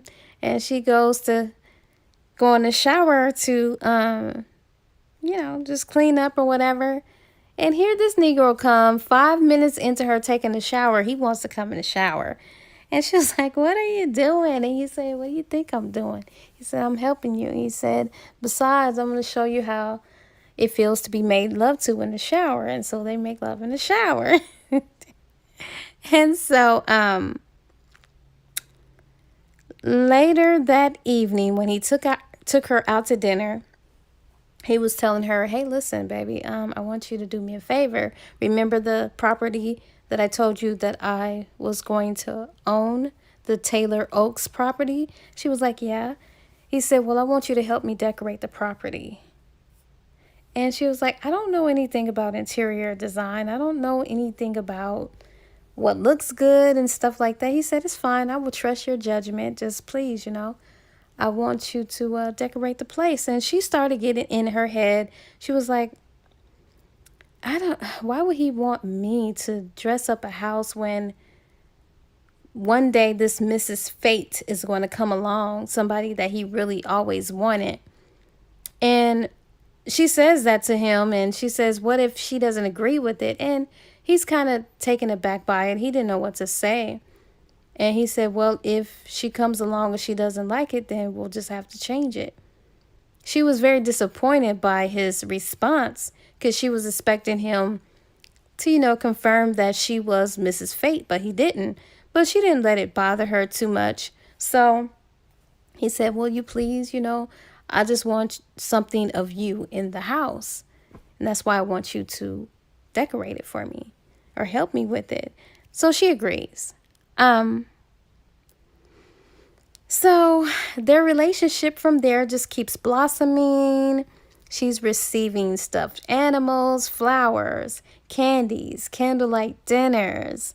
But she's just still curious about their relationship because she was wondering about this Miss Fate woman. So, as she was just reflecting over how much their relationship has blossomed, the phone rings and it interrupts her thoughts. And Justin, receptionist Sandra Dickerson, I believe that's her name, she calls on behalf of him to let her know that they couldn't have lunch because he was occupied with a lot of patients with stomach bugs. It was something going around. And he said that he'd like to go out. He would like her to go out and get started on the decorating ideas, and then later to meet him at the new property. So, and he left the key for her up under the mat to the new property, but he wants her to get a head start. So she was like, oh, okay. So, when she discovered this, that they weren't going to be able to go to lunch, she said what she'll do, she decided to cook something really special for them. She laid out a red blanket, picnic basket, candles, flowers, wine, music, all of that. She was just going to set it all up, do something special for him. They kind of like break in the property or whatever. So, she he comes in and he was like, wow, you did all this for me and all this and that, and she says yes, and they get to kissing and making love and all of that or whatnot, and they ate their dinner, whatever, just enjoying each other. So when they were laid down sleep, she she woke up to him looking for something. And she was just looking at this Negro, looking all around, all on the floor, just very frantically. And he was getting testy and irritated because he couldn't find his medallion necklace chain. And he was just saying that's what he couldn't find, because she's like, what are you looking for? And then he told her, and she said, well, it will turn up and that they will find it after they eat. But she's hungry. And he ignores her, and he's still searching for the chain. And he said, you go on and eat. I'm going to stay here and look for it myself. And so she just was looking at this Negro, and she just finally asked, she said, what's so special about the medallion? I notice you wear it all the time. And so then that's when Justin tells her that Denise gave it to him on their wedding day, on their wedding night. Okay, and so when Lauren hears this, she feels like she's been slapped. And she gets mad and she's angry, and she's just telling him how he's keeping the medallion for keepsake and all this stuff like that. And Justin doesn't get why she's making a big deal out of this. And she said, because any woman you become involved with has to compete with your dead wife that you perceive to be such a perfect memory or perfect love. She said, whoever told you there's always tomorrow evidently forgot to tell you to let go of your yesterday. And you, Justin Madras, haven't done that. So he's pissed off. He's pretty pissed off because she doesn't really understand the significance or the special meaning behind this medallion. She don't get it. All she's thinking about is, I had to compete with this dead woman. You're holding on to stuff from the past when you have a future with me. You could, but you're living in the past. So she just, before she walked out the door, she turns back and gives him the same parting words he often gave her. And she just told him to think about it. Think about it. Because you're not letting go of your yesteryears. So when she leaves there, she's just crying. And she's replaying everything that happened. Everything, every time, all the time she's played with that medallion, and how his body would stiffen when she would touch it or that was always his response to her, but she never thought nothing about it. But now that she's thinking about it, she's just thinking about all that stuff there. Um, and he was thinking about her too. He was mad, and he was saying when she left, I'm not going after her. Like, I don't need her. She shouldn't have gotten, he shouldn't have gotten involved with her in the first place. And he just started sitting down on the couch real angry.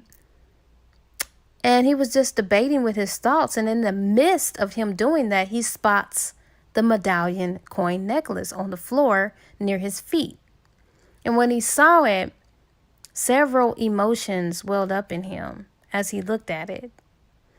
For him, when he looked at it, it represented love, joy, pain, and fear. And he realized like the first three emotions had been for Denise, and then the last one for Lauren. So at this point, he's just sitting there. And now reality is kicking in because he knows like, okay, I can't live in the past. I've got to let what I shared with Denise go because it's interfering with every woman I've talked to. And he definitely fears losing Lauren over this. So he gotta come to terms with just letting go. And I guess maybe Lauren is the first woman, I know she is the first woman that he is willing to open himself up to vulnerably. It's a little too late in the game to like, back out or whatnot. So even though he's mad and he's going through these mixed emotions, he feels like, okay, I need to explain to her the significance of this medallion and why I wear it all the time. He feels like he owes her an explanation. So later he goes by to Lauren's place and he explained a little more. But of course she's a little irritated. He said, no, listen, please. I need you to listen to me so that you can get a better understanding the history. Because Lauren don't know nothing about his past except for that his wife died 10 years ago. And he's just talking to her. So he just begins to talk and she just decides to sit there and listen. So he began talking, reflecting on the whole relationship between him and Denise. And he said that it had seemed like he'd known Denise forever when they first met, and how they met in high school, and then her parents moved to Houston from Dallas in their sophomore year. And even though she moved away, they continued dating through high school, and they decided to wait until they finished college before marrying. So she got a scholarship to Spelman in Atlanta, and he attended Howard. And so during that time, they both were pretty miserable. And then one day he couldn't take it anymore. And so he purchased a ticket to Atlanta, and he asked her to marry him. And they got married the same day. And both of their parents were very supportive.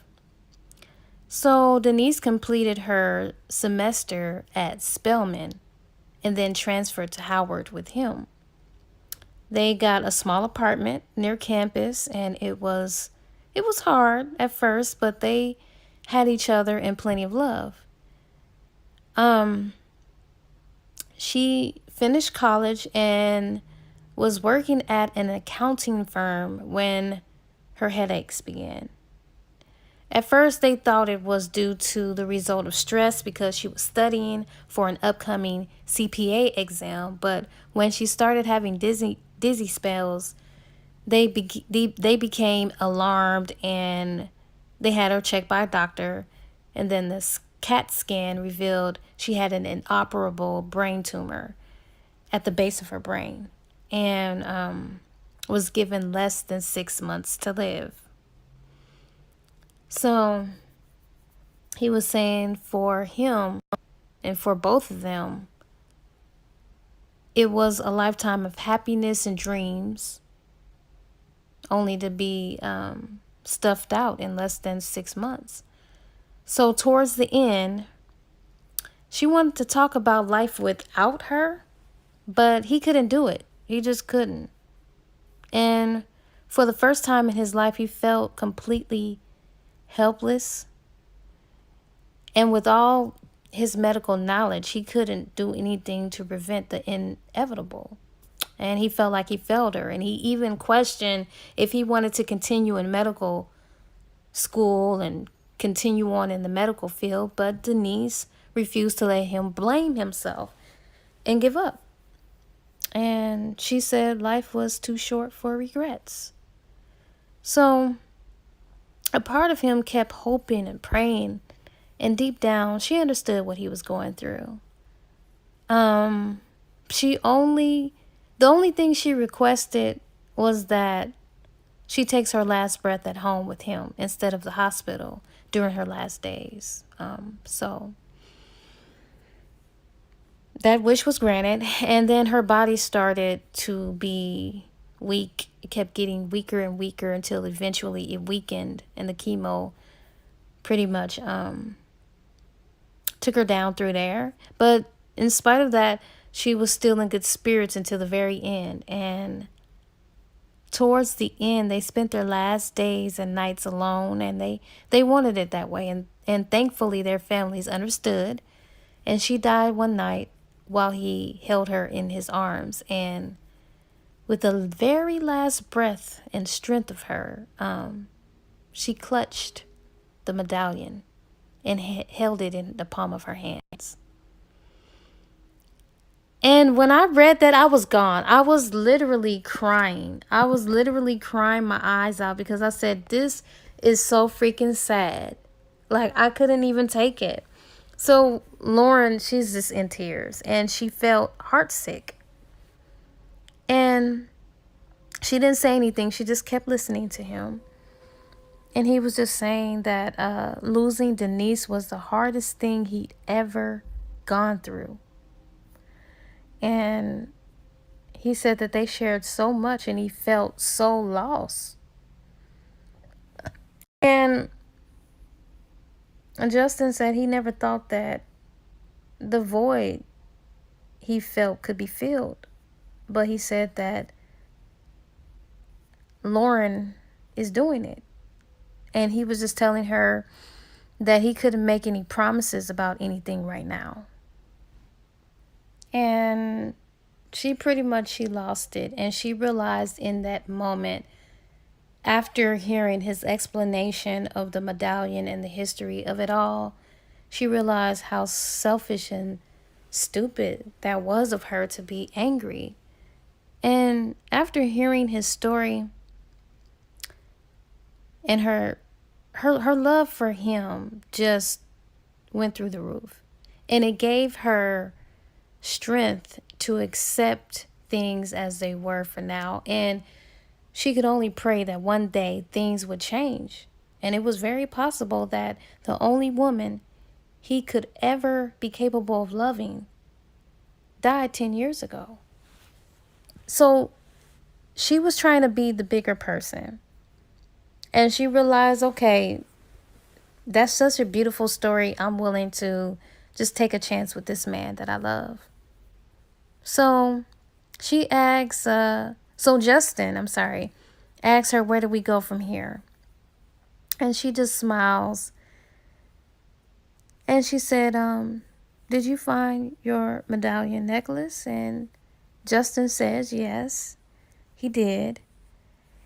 And she asks, where is it? And he touches his pants pocket.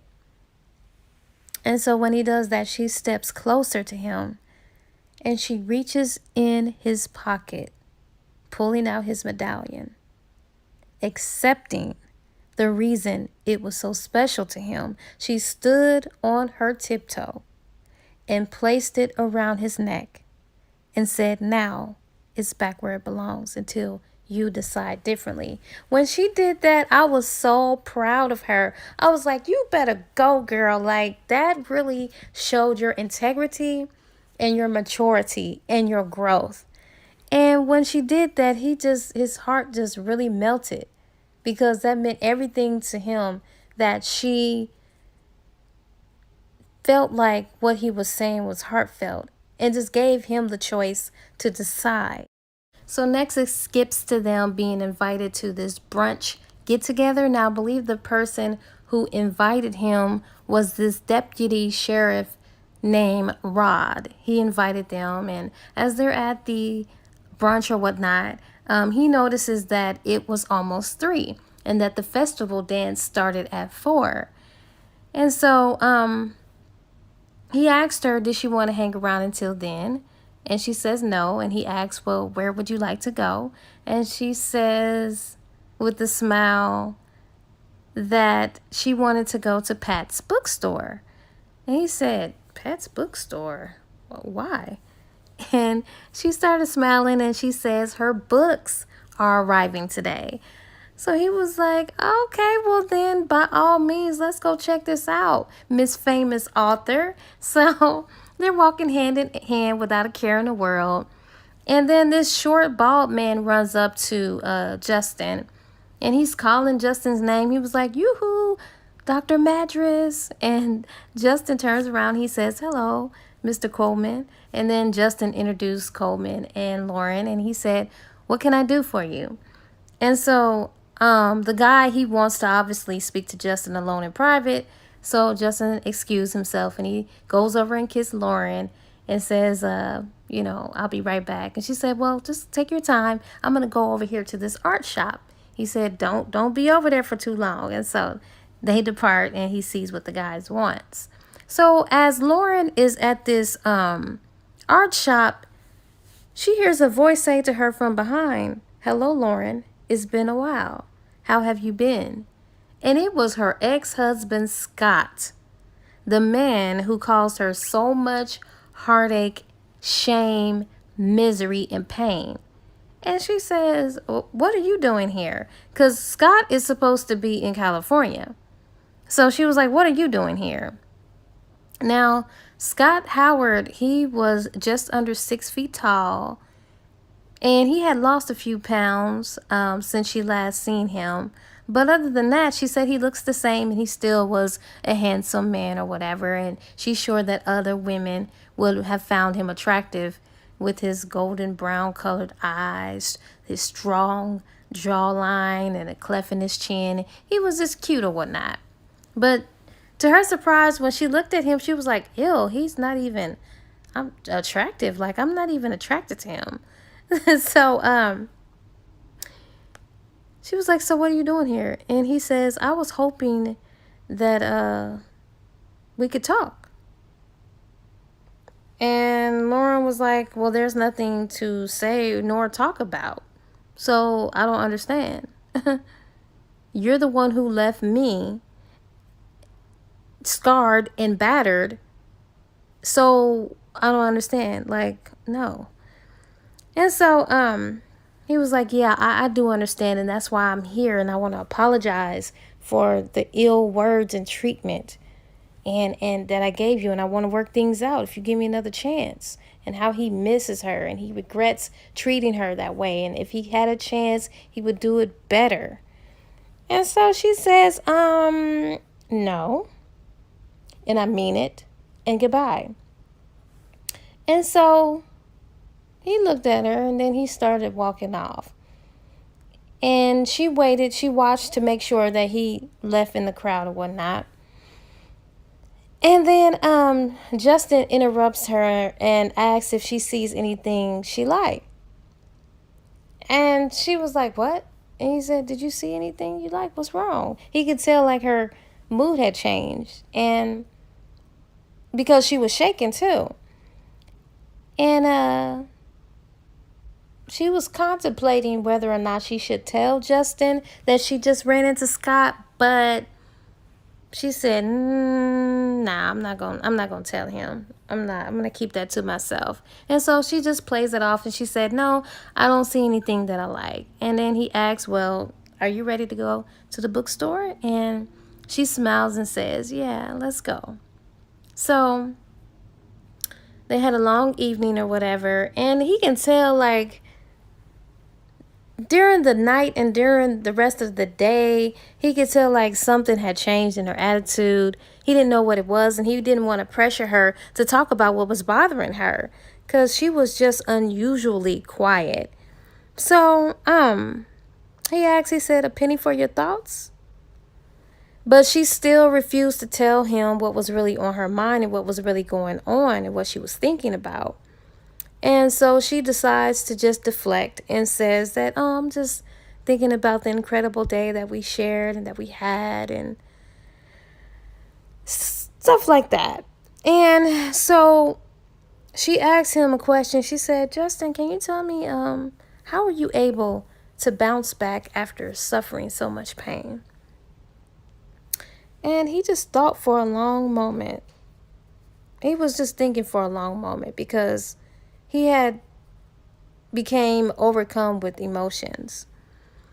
And he just said, "I'd be lying if I said it wasn't easy because it wasn't." But he said, somehow at some point in time, you just have to learn how to let the hurt haunt you every waking moment. And you have to believe that it will go away eventually.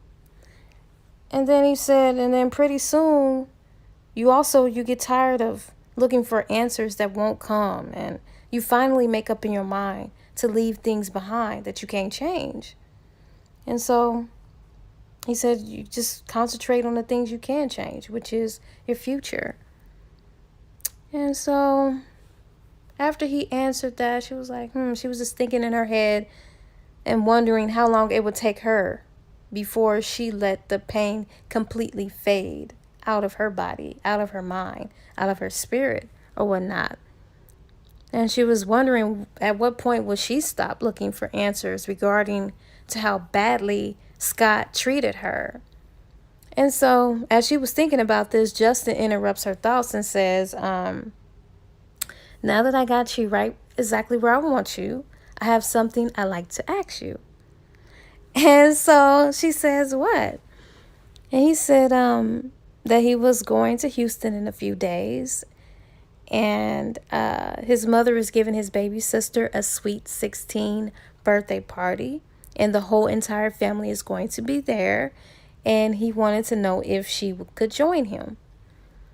And she was like, "Well, would it be okay if I came? Because, how would your parents feel about her coming?" And he says, he's sure his parents, especially his mother, will be ecstatic because she's dying to meet her. And so Lauren says, "Well, in that case, I can't disappoint her. Now, can I?" And he said, "No, you can't. And believe me, you won't." So during the midst of this, I think they had made love. And then the phone begins to ring. She says hello, but it was dead silent on the other end. So the caller just hung up.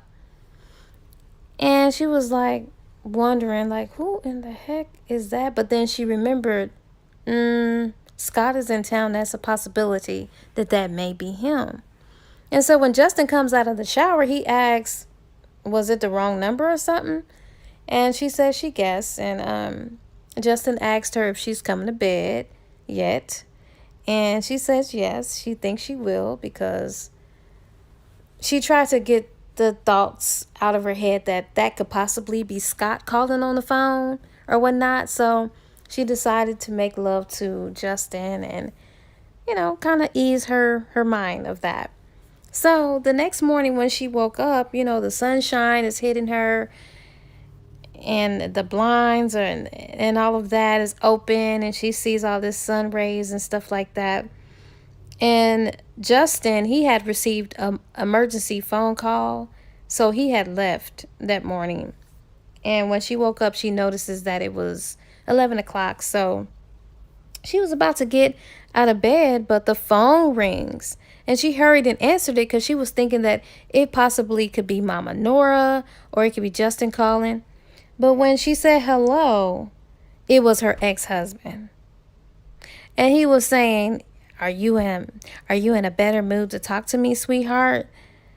And she's just looking at the phone like, is this fool crazy? Like, I told him I don't want to talk to him. So she said, we have nothing to talk about.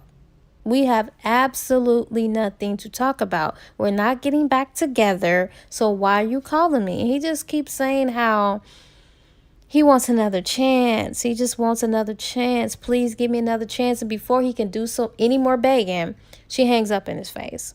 So the phone kept ringing. He kept calling back to back to back. Or so she assumed it was him because he was calling. And she refused to answer the phone. So,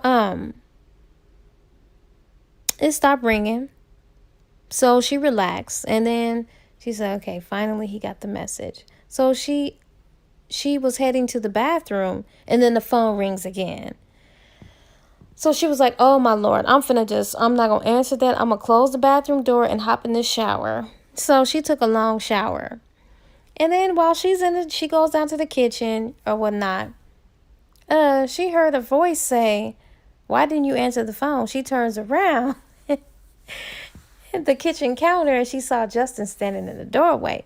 And she was like, he's looking good, because she had saw him in something that she hadn't seen him in a while in. So she was kind of turned on at how good he was looking.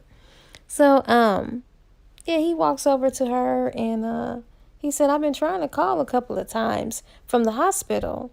And she was like, oh, I may have been in the shower or outside. I mean, she was halfway telling the truth. So she was half truthfully. So she said, well, what did you want? And then he pulled her close and he asked, how would she like to go to dinner?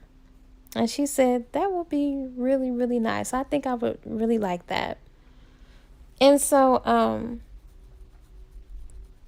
as they were out to dinner, trying to enjoy themselves and whatnot, her nerves were shot because she was thinking, what if Scott is still hanging around in the town? So Justin, he interrupted her thoughts and he asked her to dance. And while dancing, he sensed something was wrong. And he asked her what's bothering her, and that he's a good listener if she wanted to talk about it. I mean, it's not like she didn't want to confide in him. She did, but she was nervous about telling him that because she didn't want him getting all involved in all of that and knowing the details of what really happened in her marriage. So she just says, instead of telling him, she deflects again. And she says, oh, nothing. I'm just nervous about meeting your family and all of that. And he said, oh, you don't have to be nervous. He said, they'll love you. I promise you, they will love you. So trust me on this. And so she was like, okay. So it's time for them to go down to meet his family. So they began packing up the Corvette and they traveled down there. And he was asking her, is she still a little nervous? And she replies and said, should she be? And he says, depending on how strong you are, there's 14 of us and counting. If you count spouses, that is. And he said, and that his nephews can be a pretty rowdy bunch and stuff like that when they get all together. And he reminds her that you already met Clayton and he's the worst of them all, just to kind of like let her be cool and relaxed or whatever and not be nervous. And she started laughing and she says, I found your brother to be very charming. And then Justin laughs and he says, don't let the charming act fool you. He is a smooth operator. So they go in and everyone is excited and they start introducing everyone. Well, Justin starts introducing everyone to Lauren, and he said, this is my baby sister, Christina Marie Madras, but we call her Christy. And then next she whipped around at the sound of this deep masculine voice. And this person was leaning up against a wall. And he was tall, he was handsome, with charcoal gray eyes, dark wavy hair, and nut brown skin. He was just attractive, very handsome. And he smiles and he straightens his stance and he comes towards them and looks at Lauren and said, "Well, it's nice to meet you. Um, I'm Dex." And she said, "Well, it's nice to meet you too." And he just says, "Do you happen to have any sisters?" And she was like, "No." She started laughing. She was like, "No, I'm the only child." And so Dex, he started laughing and he says, "Well, too bad." And then Clayton Madras, he chimes in and he says, "But she happened to have a fine friend, though, that got it going on." So they exchange smiles. And of course, they say hello. And next, Clayton starts teasing her and he starts saying, "I'm disappointed in you that you didn't bring Sunita with you."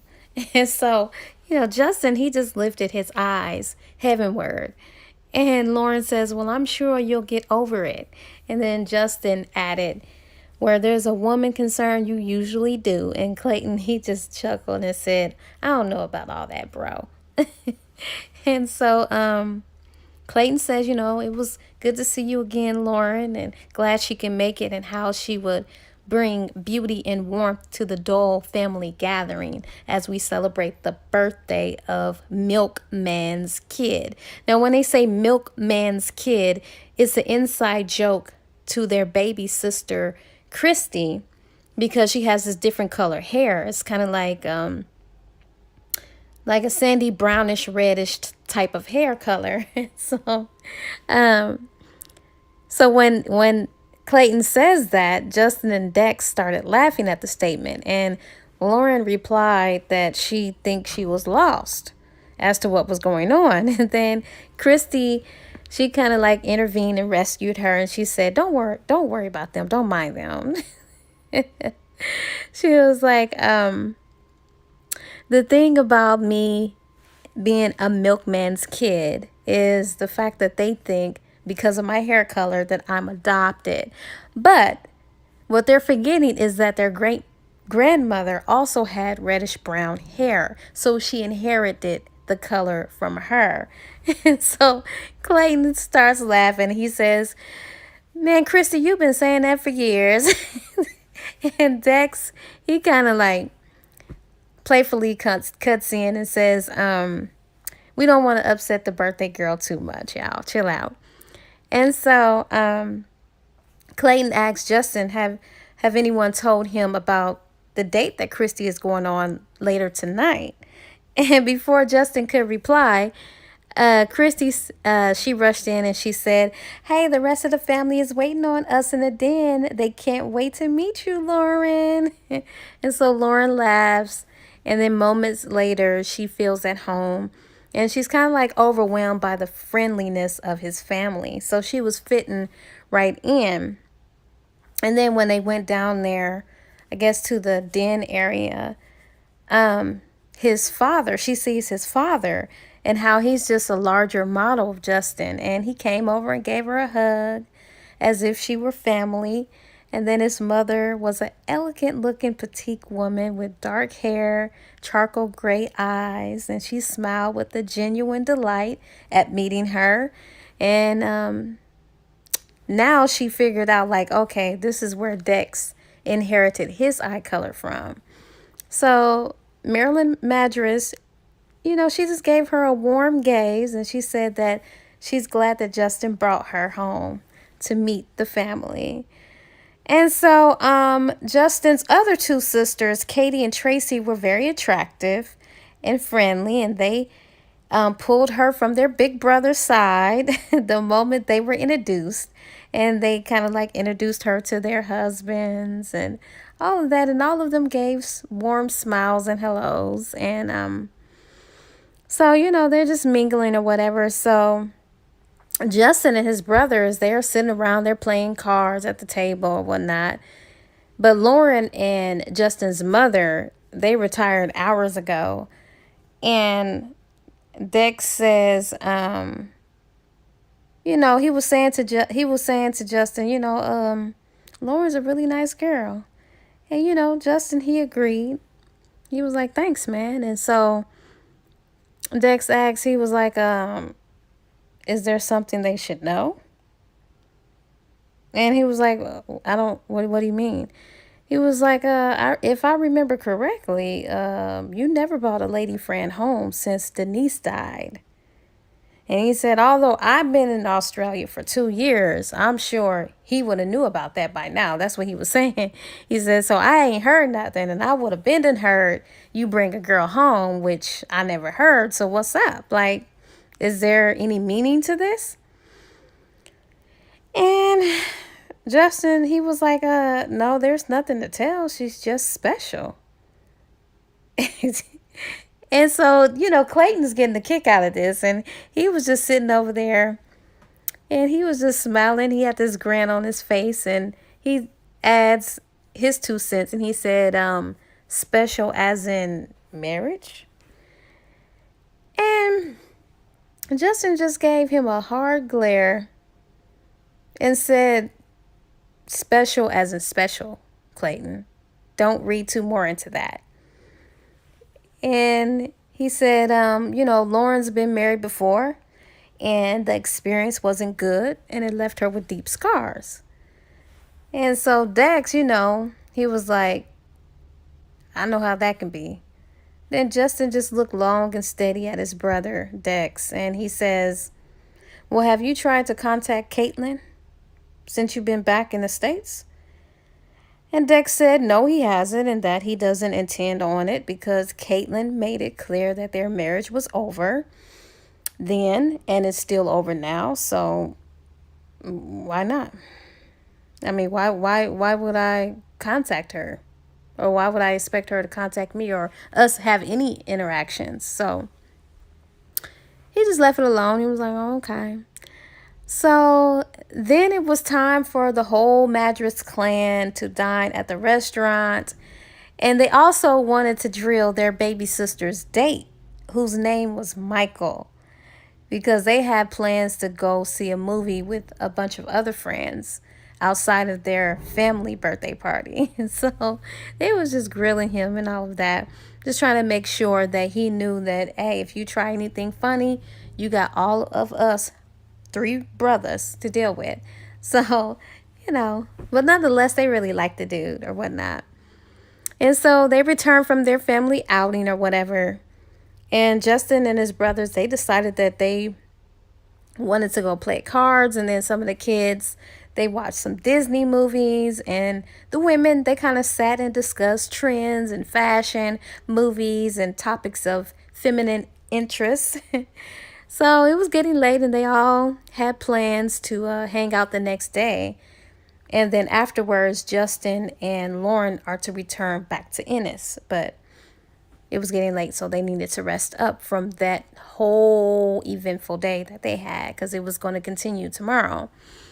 So, and even though like she's hanging out with the girls of the family and he's hanging out with the guys, they're kind of like staring at each other or whatnot, missing each other because this is the first time since a few weeks or actually 2 or 3 months that they've been separated and not really being intimate. So they're kind of like, can't wait to get back or whatever. And so, Lauren, and of course they are made to be in separate rooms. The mother made sure that they were separated. So they was thinking about each other or whatever. And Lauren, she was just enjoying her time there and reflecting on the great time that she had. And she was just wondering her status in their relationship. And, she just wanted to know where it was going. And that's what she was thinking about. And then Justin, as he was just reflecting on the day, he was kind of annoyed about how his family was questioning him about his plans with Lauren. because I mean, he just feels like everybody was grilling him and he didn't want to put a label on it, and then he was having mixed feelings. He was just, I don't know, he was irritated. He was over it. And so I believe Justin's mother, she was up because she was up because her husband was snoring so loud. So she just wanted to talk to Justin. So she went to him and she started talking to him, and she started questioning him about Lauren. And he was kind of irritated. He was like, "Oh gosh, like, not my mom too." And she was like, "Well, what do you expect, Justin? You bring a girl around the family. We haven't ever seen any girl in this family, or you bring a girl around this family since Denise. Of course, we're going to inquire about her. We really like her." She said she's really a nice girl. So what's the problem? Like, why are you so upset? He said, I just don't know. I just don't want anybody asking all these questions. She's special, and that's just it. And so she was like, seems like you're getting irritated. So let me stop asking you questions about her. But I just want you to know that all of us, we love her. And we hope that you continue seeing her. And so it's time for them to head back to Ennis. It's the next day.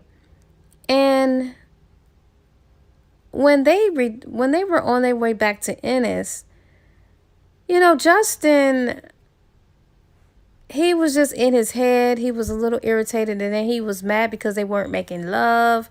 So he was just ready to get home. Ready to get home. And so Lauren was sitting over there wondering why he was so quiet, because they didn't say anything to each other really when they were in the car. And she was just wondering why he is so quiet. But nonetheless, they go back home. They return back home. And time they go in, he was like, "Oh, I just missed you so much. I couldn't wait for this moment. I've been feeding you, wanting you." She felt the same way because she was actually feeding him too. So they ended up making love or whatnot. And the phone rings. And the person didn't say anything, so she ignored it. Then when it rings again, Justin came in there. He questioned her about the phone calls. And then she just had to go ahead and confess that, it's her ex-husband, Scott. And he was like, "Scott, like, what does he want?" And she was like, "Well, basically, he wants to get back together." He was like, "Well, how he just pop up all of a sudden? Did you talk to him or something like that?" And she was like, "Yeah." He said, "Well, have you seen him?" And she was like, "Yeah." He was like, "When?" And she was like, "The day when we went to my book release at Pat's bookstore. I saw him when you were talking to that gentleman. I went over to the art store. He came over and talked to me." And he was like, "Oh." He got a little upset about it, but not too much. But she was just saying, "Justin, love is not always perfect." And so she began to just tell him everything that happened in her past with Scott and how Scott treated her. And Justin was very, very thankful that finally she herself told him what was going on and how bad it really was between her and Scott. And so when she confided in him and got everything out in the open, she was like, everybody don't have the perfect love like you, and a perfect love story and perfect relationship and perfect marriage and all of that. And he was like, "Baby, I'm sorry I gave you the impression that everything is so perfect. Nothing's always perfect. Nobody's marriage is perfect. Even him and Denise's, but they made it work or whatever." And he said, "Well, I want to tell you about a little story." And he said, with Dex, he fell in love too fast, but Dex was always afraid to love. After he found his best friend, Greg, commit suicide after the love of his life left him a Dear John letter. So Dex found the suicide note, and his friend Greg wrote, don't ever fall in love because it hurts like hell. But Dex eventually he fell in love 12 years later, and he fell in love with a younger woman, and they were married in less than 2 weeks.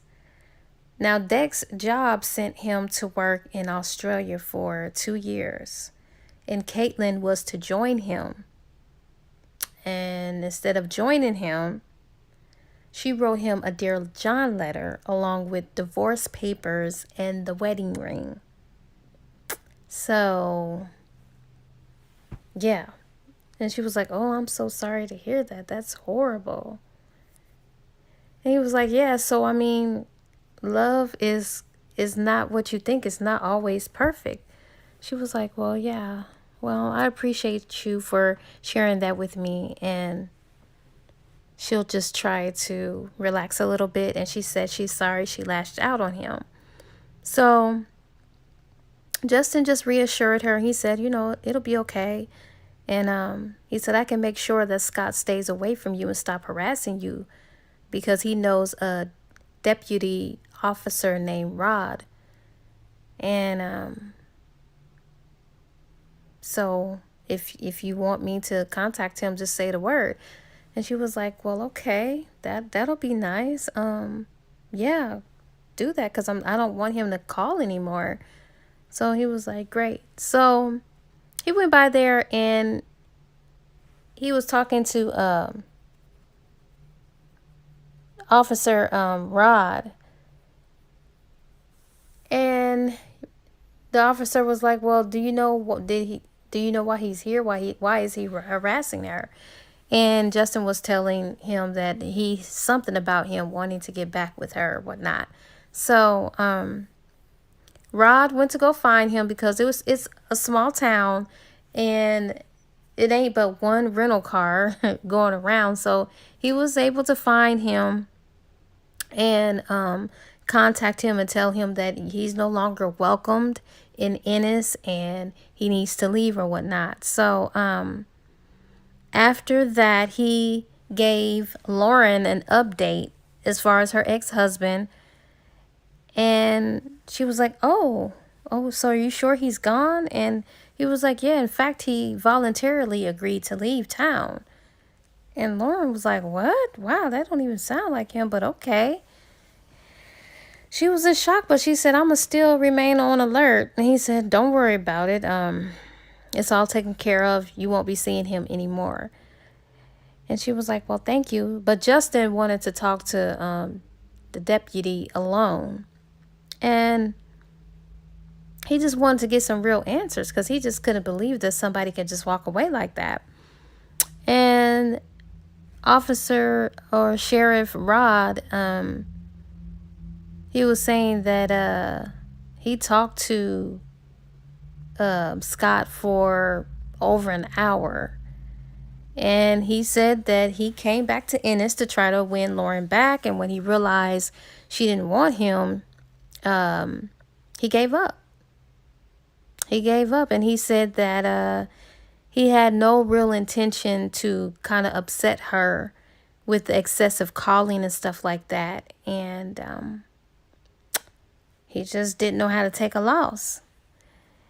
And Justin was like, well, are you sure he left town? And the deputy, he said, oh, I'm sure, because he gave him a personal escort service into Dallas himself. So and he said, but to be on the safe side, he will keep a close eye on things. And so Justin was like, cool. So about a week later, Lauren was at home just thinking about Justin and how she couldn't wait to join him for lunch in 2 hours. But there was a doorbell ringing, and she looked out the peephole and realized it was this nut Scott. And she's mad at this point, because she's like, I thought this Negro was ordered to stay away from her and out of Ennis. And what is he doing here? So she's just fuming mad. She opens the door, and she said, what are you doing here? And he hands her this little black box saying it was a peace offering. And she says, no thanks, I don't want it. And he said, well, it costs him a bundle and that she's going to love it. And he said, and matter of fact, I should be angry because you sent that little small town cop after me. But he said, I understand because you're obviously still mad at me for the way I treated you over the course of our marriage. And I'm sorry the way things ended, but I want another chance. And she said, listen, I don't want it and I don't want you. Things are over between us, okay? Comprende? And he was just looking at her like she gone mad. So anyways, he's trying to contain himself. So he shoves the box in his pocket and he says, no, you don't. You don't believe that. You don't believe it's over. You don't. And I don't either. He said, you love me too much. And he says, besides, what other man will put up with you and your little problem? And she had had enough. She was about to slam the door in this Negro face, but he blocked it with his foot. And she said, look, Scott, now you tripping now. She said, now this will be considered forceful entry and it's against the law. So I would advise you to leave now. And he shrugged his shoulders and he just walked around her. This nigga is a full-blown nut. He walked around her and he goes into her place. He was looking all around and saying how nice it was. He said, this is real nice. But you know what? This ain't you. It's not where you belong. And it's nothing for you here in this little, small, depressing town. And Lauren, she remained by the door because I guess she's still in shock that this Negro walked into her house. And not only that, trying to tell her what's good or not good for her. And so she remained by the door and she wanted to keep a good distance between them. And she said, you know what? I happen to disagree with you. And I have everything that I need right here in this little town. And so he was like, look here, baby. You know, you're just not thinking clearly. I know that during our marriage, I wasn't perfect. I wasn't a good husband, but I promise I'm going to do better. And then she said, you know what? I know your ways, Scott. You're up to no good because I know how you are. You must have heard about my deal with Corvell. And he said, yeah, I did. I heard about your big deal. And that's why I'm here too, because I got bigger plans for you. See, I want to take your books, those Kente Kids books, to television. And he said, I already ran this by my boss. And my boss absolutely loves it. And he would think it will be a hit. And of course, the network will give me recognition as being the head creator of the series. So at this point, she is fuming mad because she knew it was something up his sleeve. Because first of all, he had clout before, but he never wanted to help her rise to the top or climb up that ladder. So now all of a sudden, now that I became even more successful than I already was, now you want a part of that and you want to be recognized as the head creator of the series? Like, come on now. No. So at that point, she just looked at him like in a disgusted manner. And she was just puzzled as to why she never saw past his self-centered, conniving ways before. And she just looked at him and she said, you got it all worked out, haven't you? And he said, yeah, baby, I do. She says, well, I hate to disappoint you, but you evidently forgotten one major detail. And he was just smiling. And she said, you forgot to think about how I would feel about that. Your whole scheme of things. She said, Scott, I wouldn't take you back if you were the last man on earth. And thank God you're not. And I certainly wouldn't let you manage my career. My agent is doing a remarkable job and I have no complaints. So forget it. She said, Scott, I'm not interested in you or your details, so get out.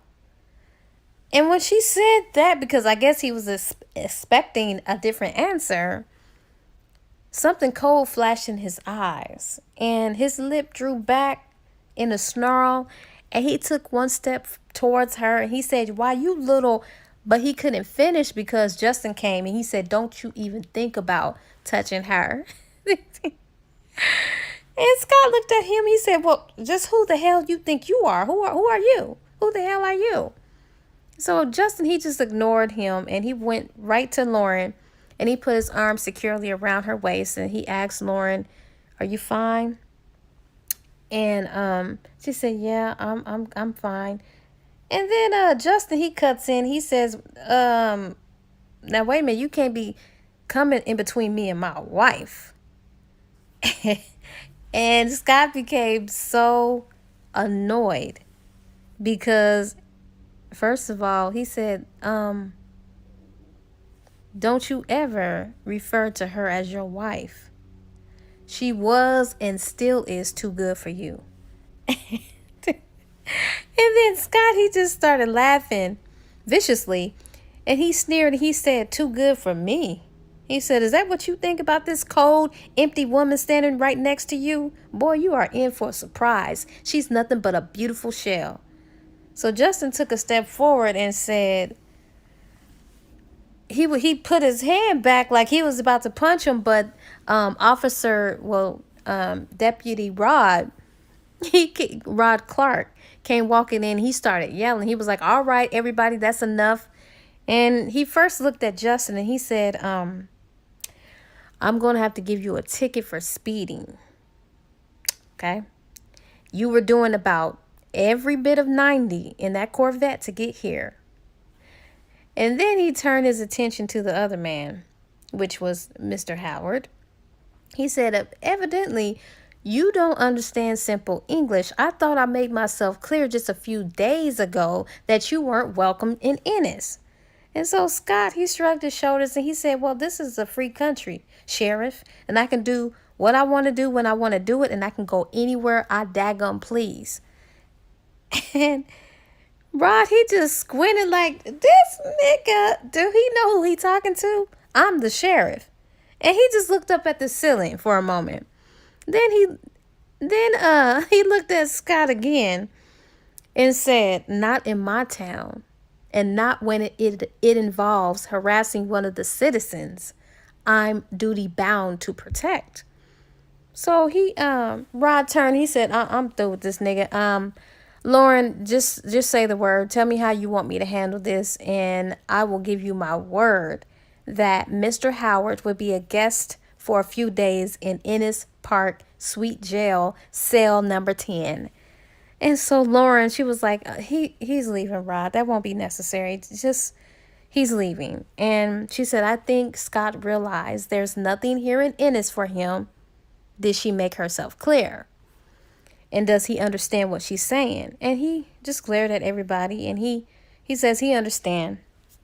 And then she said, then I would suggest you get back into your car and leave and don't come back. So anyways, Scott, he threw them all a disapproving look or glance before he strolled out and went through the door. And so Rod and Justin followed behind him, and just before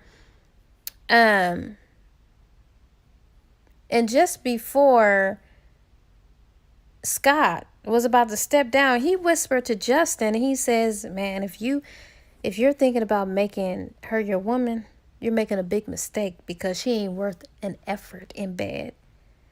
So by the time Lauren reached the porch, she found Scott sprawled out on his face on the front yard. And she was like, what happened? And Justin shrugged and said he didn't know. I guess he slipped. And Scott started yelling. And he said, he tripped me. And then he said to the sheriff, he said, I know you saw him trip me. And the sheriff says, you know what? Sorry, Mr. Howard, I didn't see a thing. The sun temporarily blinded me. So Sheriff Rod tells Justin, and don't you think for 1 minute I forgot about your ticket. And he was like, "Oh, I didn't think you forgot for 1 second." That's what Justin said. And so Justin decided that he had one more thing to say to Scott before he let um before Mr. Rod, the deputy Rod, was about to follow him behind. Um Justin, he lowered his voice to a deadly tone. And he says, just thought I'd tell you before you go, Howard, just in case you're thinking about returning, Lauren belongs to me. And what's mine, I keep and protect. If you ever try contacting her again, you'll have me to deal with. Just remember that. And then, Scott was looking all angry or whatnot. And then he nodded before starting the engine and pulling away, with Rod following him behind. So Justin walked back to the porch and he asked Lauren if she's okay. And Lauren just nods and Justin follows her back in the house. And he said, "I got to tell you, you're one tough lady, Lauren Jacobs. I'm proud of you." And, they started kissing or whatever. And so Justin, they was pretty much trying to calm down from the situation. He said, "Well, are you ready to go to lunch?" And for some reason, she just got really turned on. I don't know if the adrenaline was still pumping or whatever, but she got turned on. And she starts undressing herself. And she leads him up to the bedroom. And she asks Justin to love her. And she just kept saying, "Please love me now." And he started moving closer to her. And he says, "Baby, we gonna miss lunch. And we probably gonna miss dinner too." She said, "But I need you right now, and I have a different type of hunger that needed to be fed at this moment." And he was like, So they made love all day. They didn't even go out to dinner. They didn't even have lunch. None of that. They just made love all day. They would sleep, recover, shower, and do it all over again. And just take a break. That's all they did. And so, after doing all that lovemaking, Lauren was asleep and Justin was sitting up. He was just looking at her.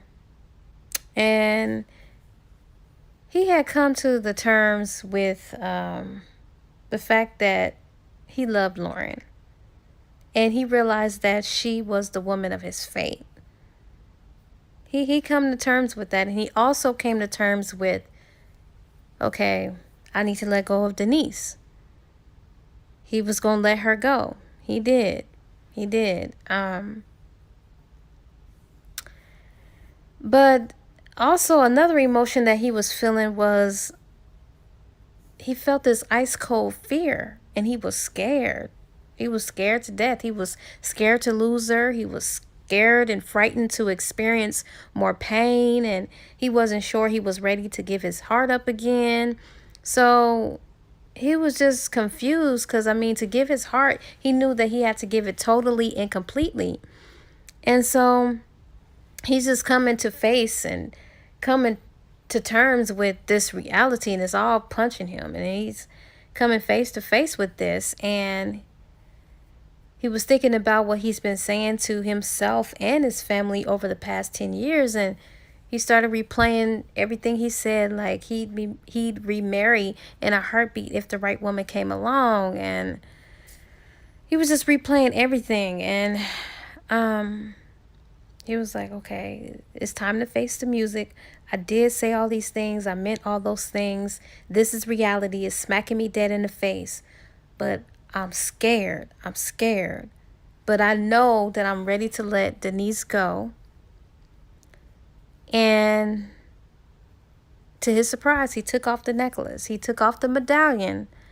And he tiptoed to her dresser, to Lauren's dresser, and he removed the medallion from his neck and placed it inside of her dresser. And he said tomorrow he would take it home and put it in a small trunk where he kept his other cherished possessions from her.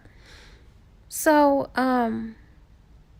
he was like, okay, now that I let that go, he said that now it's time to deal with the problem he was facing, and he wasn't quite ready to accept it, so he needed time.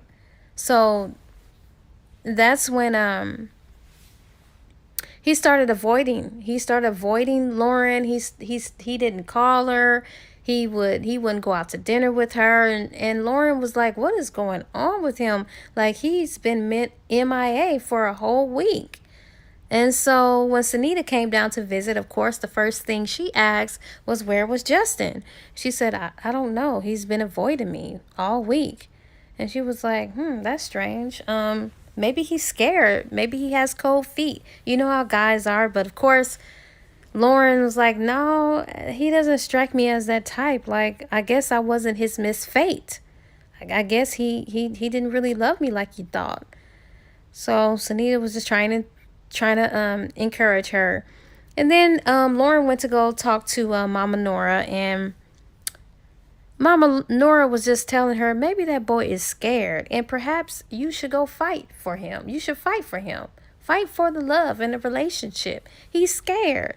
And she was like, Mama, do you really believe that he's scared and he's just running? Like, how could I possibly be his Mrs. Fate?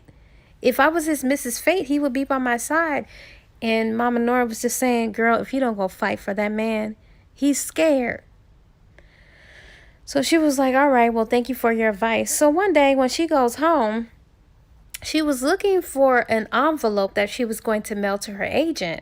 And she checked atop the dresser drawer and pulled open the drawer on the nightstand. And she saw laying on top of the envelope was Justin's medallion.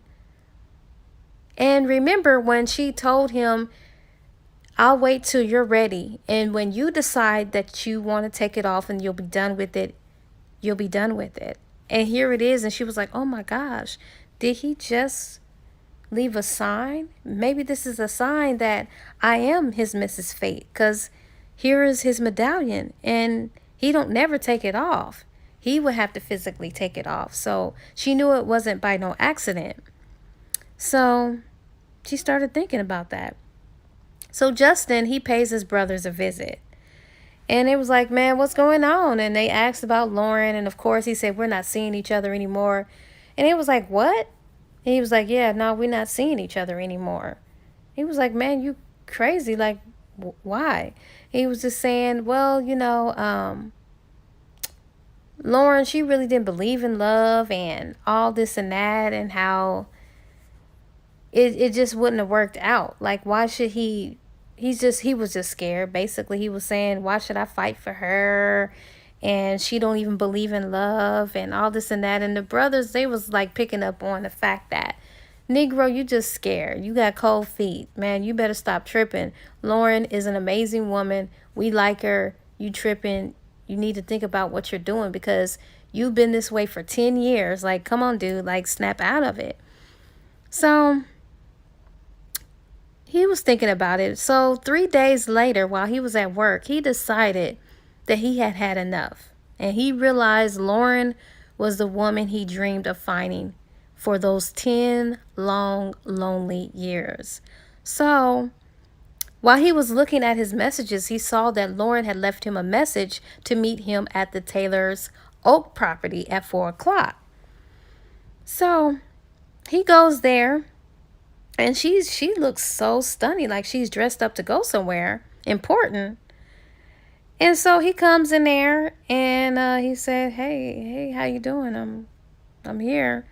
And she said, obviously. And she was like thinking in her head, okay, don't back out now, girl. He's here, so now you gotta go ahead and go through with what you had planned and why you called him to come here. So she just said, look, I'm just going to talk and I want you to listen. He said, well, I have something to say too. She said, no, let me say it first. And he was like, okay. She says, while looking deep in his eyes, she said, I got news for you. I love you, Justin. And I intend to spend the rest of my life loving you. I won't let you go. And there's nothing you can do about it. And she says there's something she learned about herself in the last week and months is that she goes after what she wants. And once she wants something, it's hers. And she's not about to let it go. She says, so take a good look, Justin. Take a real good look. Because as far as I'm concerned, I'm your fate, whether you like it or not. Then she pulls out an envelope out of her purse. And she said, so this is for you. And she handed it to him. And he's looking puzzled at her. And he said, what is it? And she says, read it. And he's trying to, he's hesitant because he said, I remember the last time when you gave me an envelope, it didn't go too well and it was a joke. So I don't know. She was like, just read it. And so he opens it.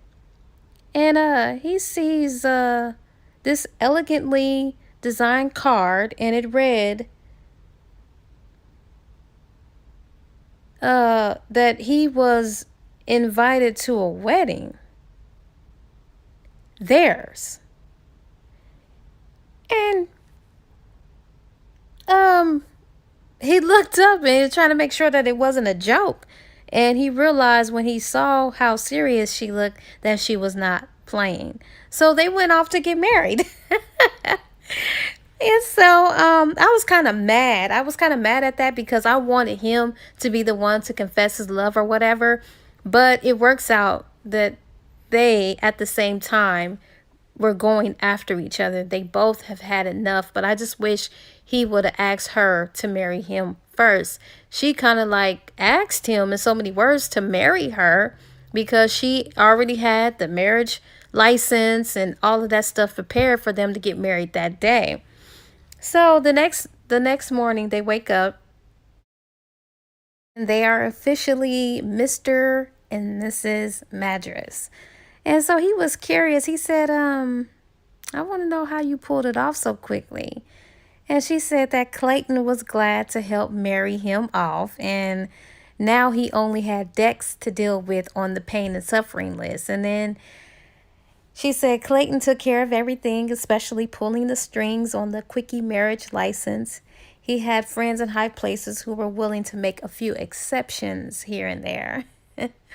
And Justin just laughed and he said, as long as everything's legal, I don't mind. That's what he said. And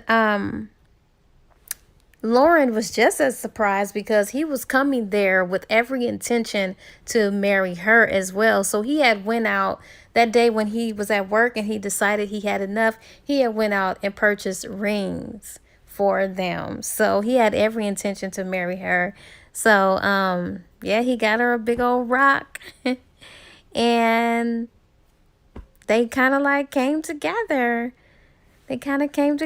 So they was just laying there gazing at each other, and Lauren was just gazing into his eyes, in the eyes of the man that she loves. And she said, I want to warn you, I'm plagued with a new condition.